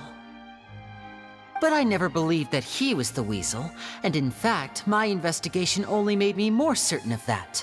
He was too forthcoming with his confession, as if there was something else he was trying to hide. How disappointing. So you'd sooner trust Lorenzo than me, even without a shred of evidence? A magician is an expert at playing the audience to get the result they want. And I have no doubt that you, Gemma, are equally talented in this regard. With a little help from Lorenzo, you put on a very convincing performance. The lovesick fiancé, whose devotion to her betrothed is unshakable, even under threats of violence. Caesar was maligned and hated by all for 10 years, but you? Everyone sympathized with your plight. Who would suspect for 1 second that the lovely young lady always seen weeping in front of Caesar's grave was actually the mastermind behind his demise? No, not that poor lady. Perish the thought. Wait, so you mean the whole intimidation thing was just a hoax? Gemma and Lorenzo were both in on it? But why would Lorenzo agree to that? And why didn't he sell her out even at the end instead of admitting to being the weasel himself? Yes, why indeed? Maybe Gemma herself could enlighten us on that question.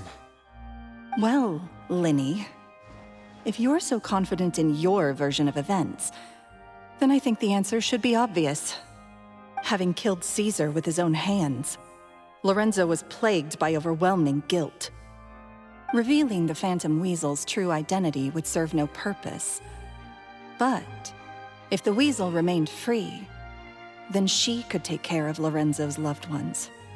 An excellent answer, though sadly a little dull.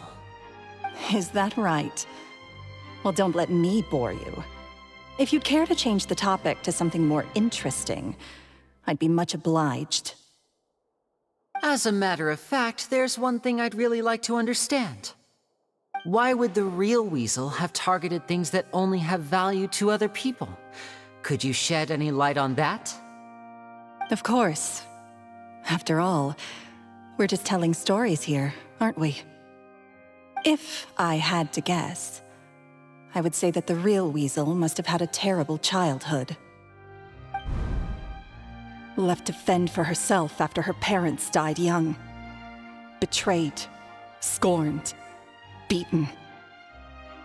She'd scrounge waste paper from garbage bins to draw on, using twigs and dirt for lack of ink and pen. She'd sew ugly rag dolls from whatever scrap material she could get her hands on. This was her only source of happiness in life. But it was all she needed, and she was content. Until the world decided that even this was too good for her. Once again, she was betrayed. And this time, everything was taken from her. She felt like life was a miry pit that dragged her further down the more she struggled to escape. At that tender age, she should have been happy. Instead, she stood in the shadows and watched with envy as all good things in the world passed her by. This was a fate too cruel for anyone to bear. Her pain became a breeding ground for dark thoughts. Thoughts which festered and grew into a twisted solution to her troubles. I detest the happiness of others, in all its forms alike. I will rob them of everything they hold to be good and true, and it will fill the void in my soul. That's some pretty heavy stuff. Now it all makes sense. Does this story satisfy you, Lyney? Yes, it is quite to my tastes. Thank you for helping to clear up my confusion. Huh. That's right! What drove you to write that letter, Gemma? What were you trying to achieve there? Because without that, none of this would have ever come to light! She didn't write the letter. After 10 long years, I'd hoped that the Phantom Weasel would be consigned to the history books by now. But it seems like someone still wasn't ready to let her finally be at peace. Lyney. Or should I call you the Phantom Copycat now?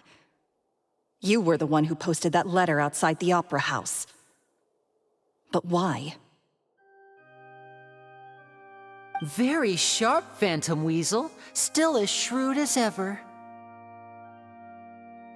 Well, no need for me to be coy about it. Our goal was to clear Caesar's name. The most straightforward way to change the public's impression of Caesar was to force the Weasel to show themselves. That's it? You had no other agenda? Of course we did.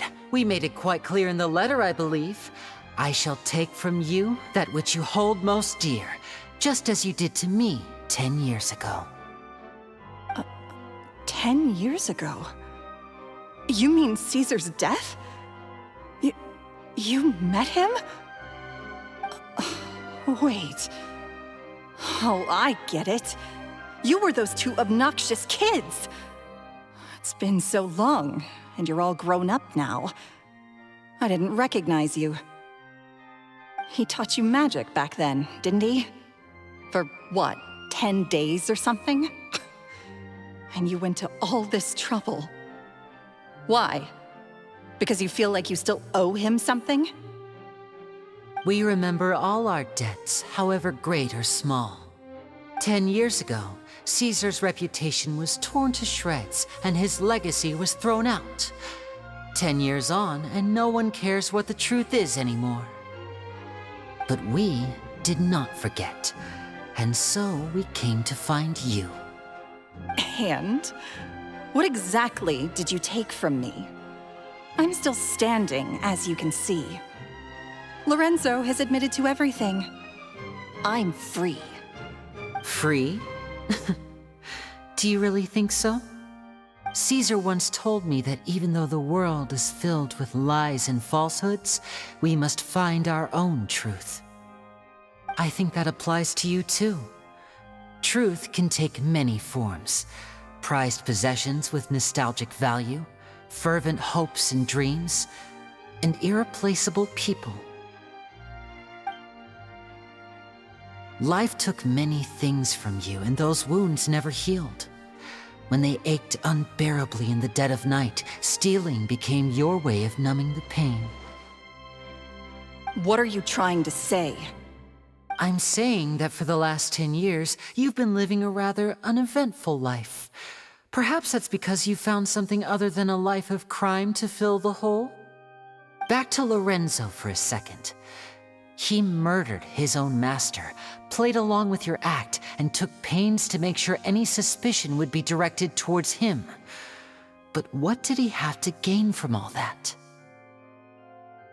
He knew who you were and the things you'd done, and despite that, he was willing to give everything up for your sake. He's the reason that you haven't felt the compulsion to steal in all these years. You're more than just accomplices in murder. You're the only real friends each other has. So I think you know, deep down, that he is the only truth you have in your life.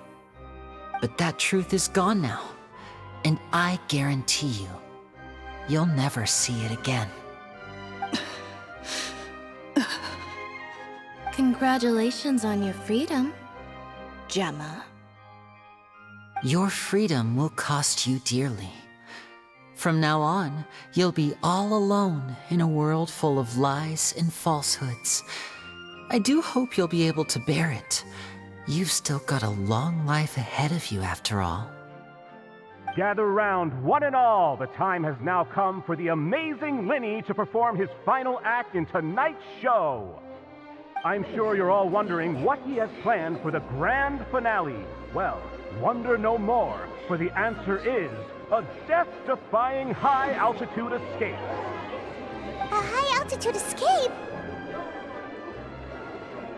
I'm sure you all remember the magician Caesar. This was the very trick that led to his fatal fall, after which he was dubbed the Phantom Weasel. But we have now learned that Caesar was wrongly accused, and that the real Weasel has now confessed to their crimes. Guess that's my cue to leave. Whew. I've been practicing this one for ages now, but I'm still a little nervous. Traveler, Paimon, I hope you enjoy the rest of the show. There may be a lot of people watching tonight, but you alone are my true witnesses. Lyney, wait. You two hid a lot from Caesar. He went to his grave without ever knowing your secrets. So what about now? Are you an open book? Or are you still the same as ever? You don't have to tell lies to end up isolated and alone. One day, you'll end up exactly where I am today. Maybe then you'll finally understand. You're wrong. I'm nothing like you. So, what are we, doing now? Like Lyney said, when you're ready, let's head outside and watch the show. But what about Gemma? She'll figure out what's best for her soon enough. Oh, and if you'd like to see Lyney after the show, you know where he'll be. The usual haunt. All right. Well, let's go and watch Lyney's finale then. This trick's a pretty dangerous one, but he should be able to pull it off, right?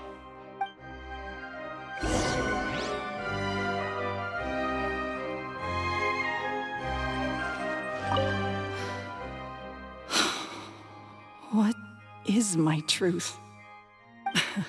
Sometimes I think I'm like a gambling addict. All I care about is winning, and it doesn't matter what's at stake. By the time I come to my senses, I'm left with nothing. Oh, if I had my time again.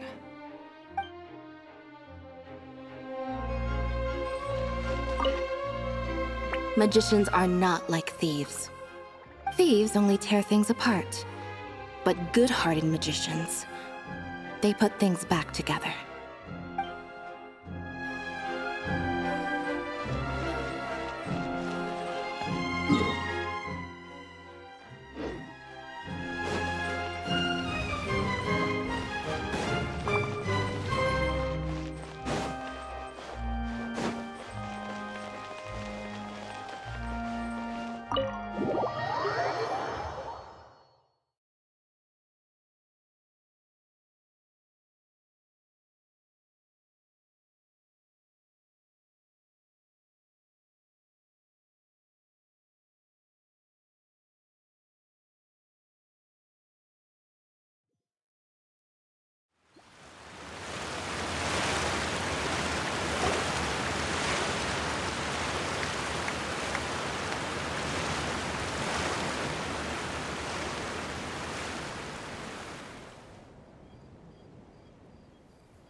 Magic should be mysterious, surprising, and defy logic. Magic is hard work. Every single movement has to be practiced thousands of times. It's alright. We're used to that.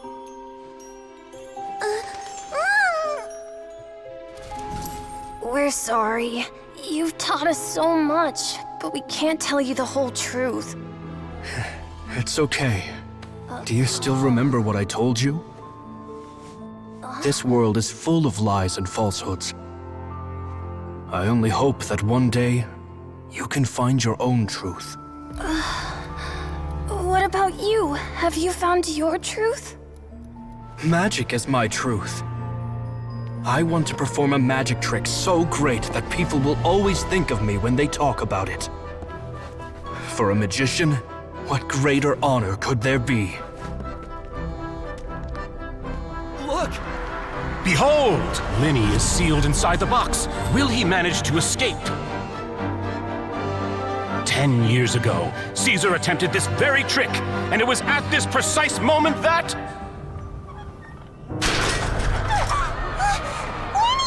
Watch out!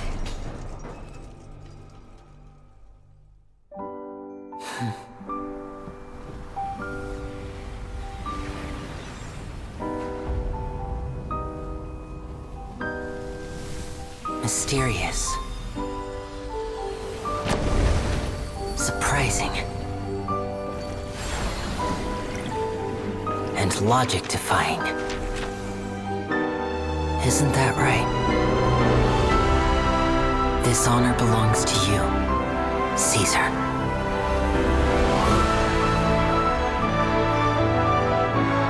I'm just sorry it's a little late.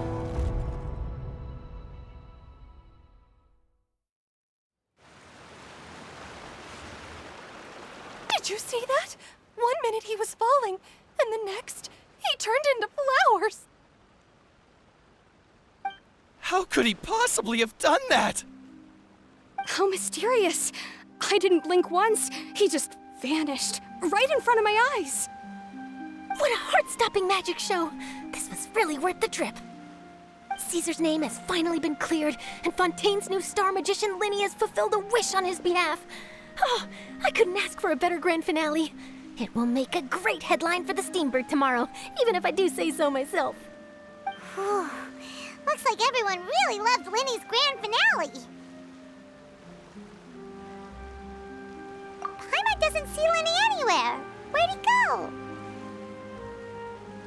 Oh, Lynette said he'd be waiting for us at the usual hunt. But, where is that? Oh, you mean the one where Caesar's buried? Yeah, that's probably it. This whole magic show kinda seemed like Lyney's way of saying goodbye to Caesar. So it makes sense that that's where he'd be afterward. Alright, let's go look for him there.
decide.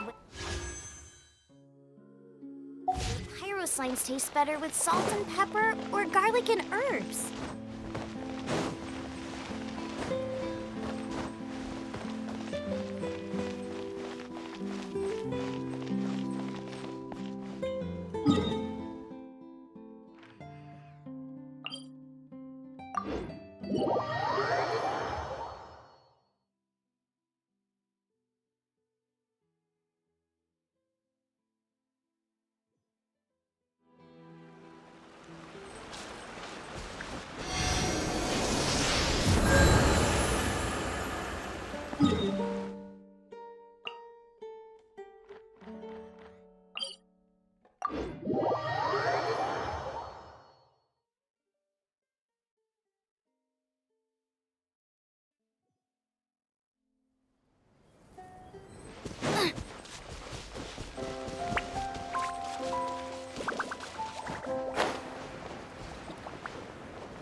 Lyney!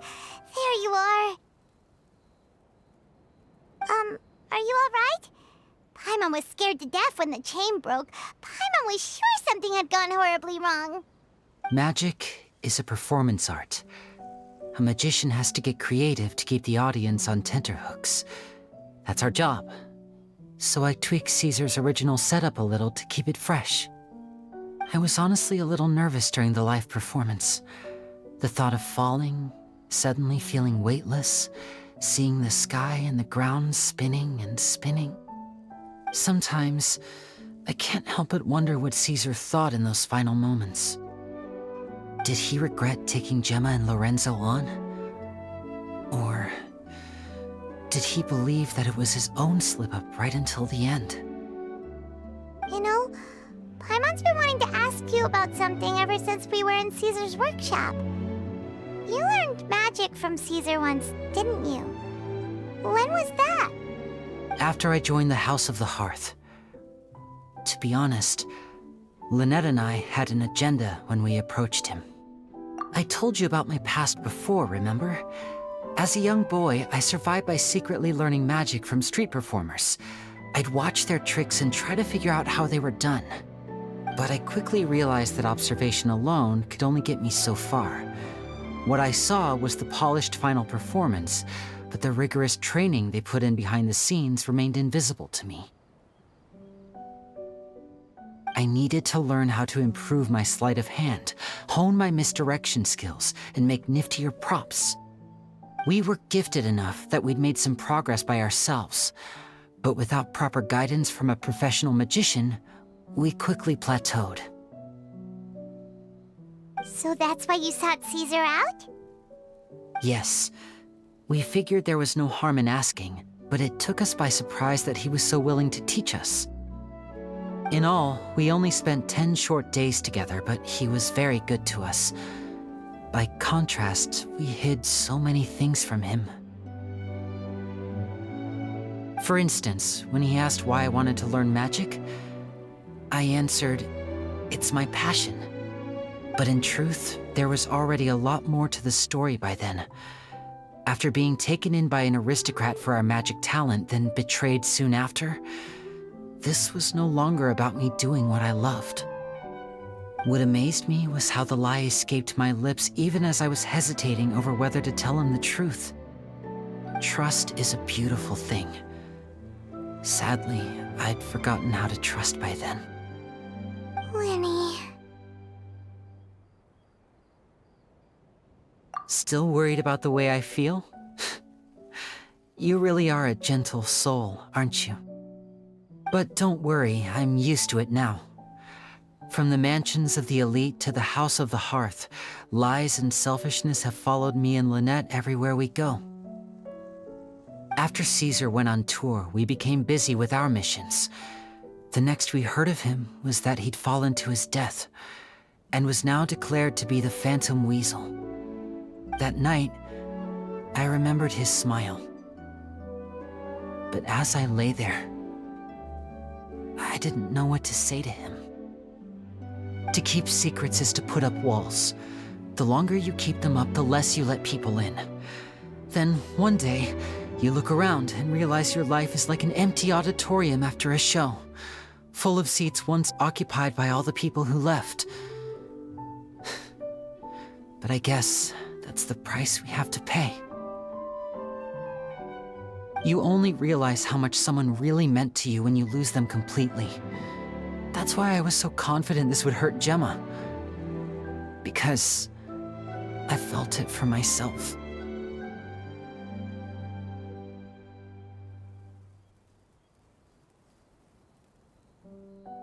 Yeah, cheer up, Lyney. We've had to say our fair share of goodbyes during our journey, too.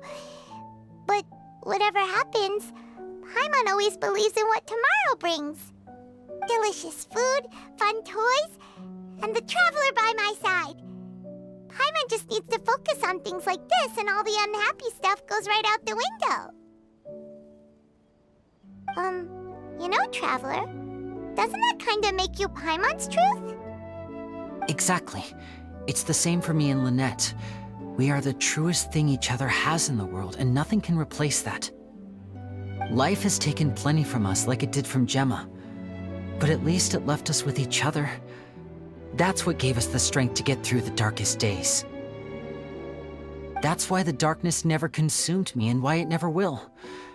Maybe we live in the shadows too, but we remember every precious ray of light that shines through. All right, time to lighten this conversation up a little. What did you think of the show tonight? Were you happy with it? It was amazing! Paimon just wishes we hadn't been so distracted with the Gemma situation. We spent most of our time in the Opera House just talking and pretty much missed the entire first half of the show. Lyney, could you do just one more trick for us? Whoa, that's a bit of a tall order, I'm afraid. The show's just finished, so my sleeves are decidedly card-free right now.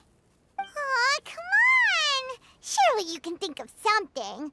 The Lyney Paimon knows can do anything if he puts his mind to it. Oh, all right then. I'll give it a go, but only because it's you. Watch closely. I have a flower in my hand. You liar! There's nothing in your hand! We ain't going along with this! Huh? My goodness, you're right. But I could have sworn I brought one here with me. Okay, try this. Count down with me. 3, 2, 1. 3, 2, 1. Now, have another look around. Maybe the flowers appeared somewhere else. Really? Let's see. Wow, there it is! Oh, this is a different flower from the last time, right? This one's called, oh yeah, a rainbow rose. But more importantly, Paimon has to know how the trick is done. Please, Lyney, pretty please! Well, if you want to learn magic, you'll have to start by addressing me as teacher. Ugh. Fine. Please, teacher, please! Since you asked so nicely, I'll share one little tip with you. Namely, the student of magic cannot solely rely on others being prepared to reveal their secrets. You have to observe, think, and find the answers for yourself. Is that it? Look at the time. We shouldn't linger here too long. Thanks again for coming to see my show. I bid you both good night. I look forward to seeing you again. All right, fine. See ya. Shall we head back now, too? Oh, Paimon can't wait to read The Steambird tomorrow. Paimon bets Lyney and Caesar will be placid all over it. Let's head to the Steambird's offices tomorrow morning and see what we can find out.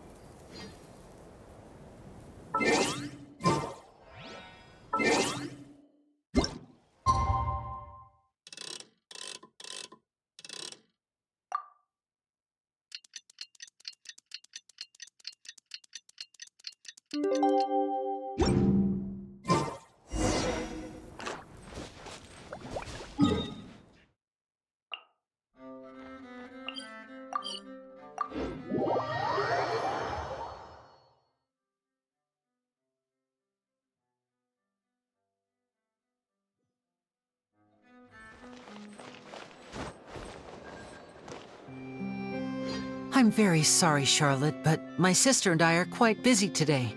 I'm afraid we'll have to decline this interview.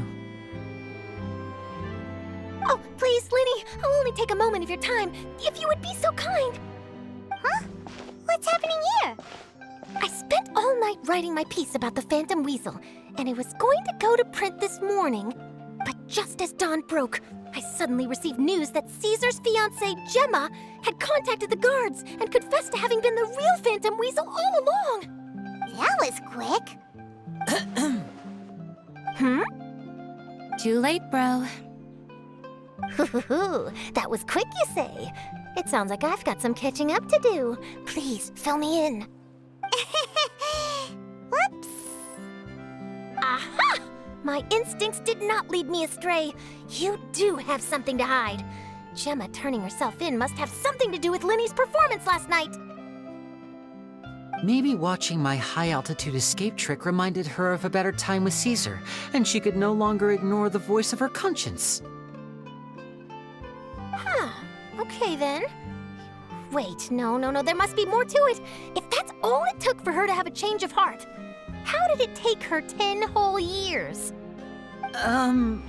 Well...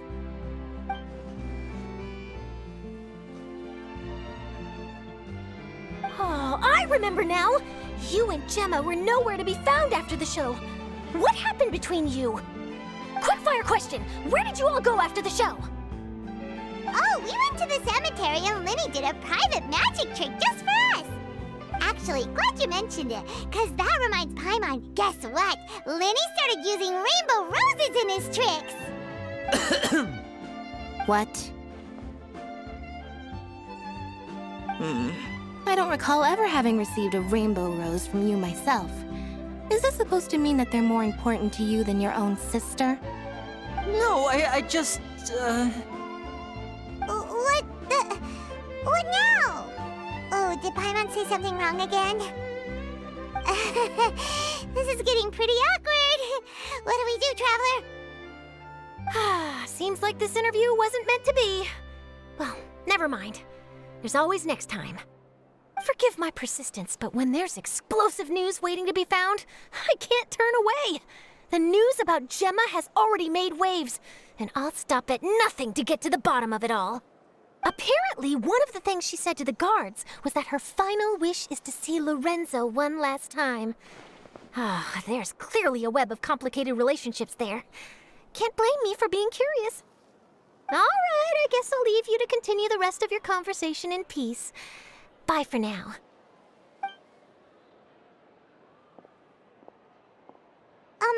Lynette? Paimon didn't mean to... Don't worry, I wasn't angry. I was just trying to distract her. Oh, really? Oh, thank goodness. You scared Paimon there. Phew. You and me both, Paimon. You and me both. At least it did the job, right? Please, take good care of that rainbow rose. I'd be really upset if you lost it.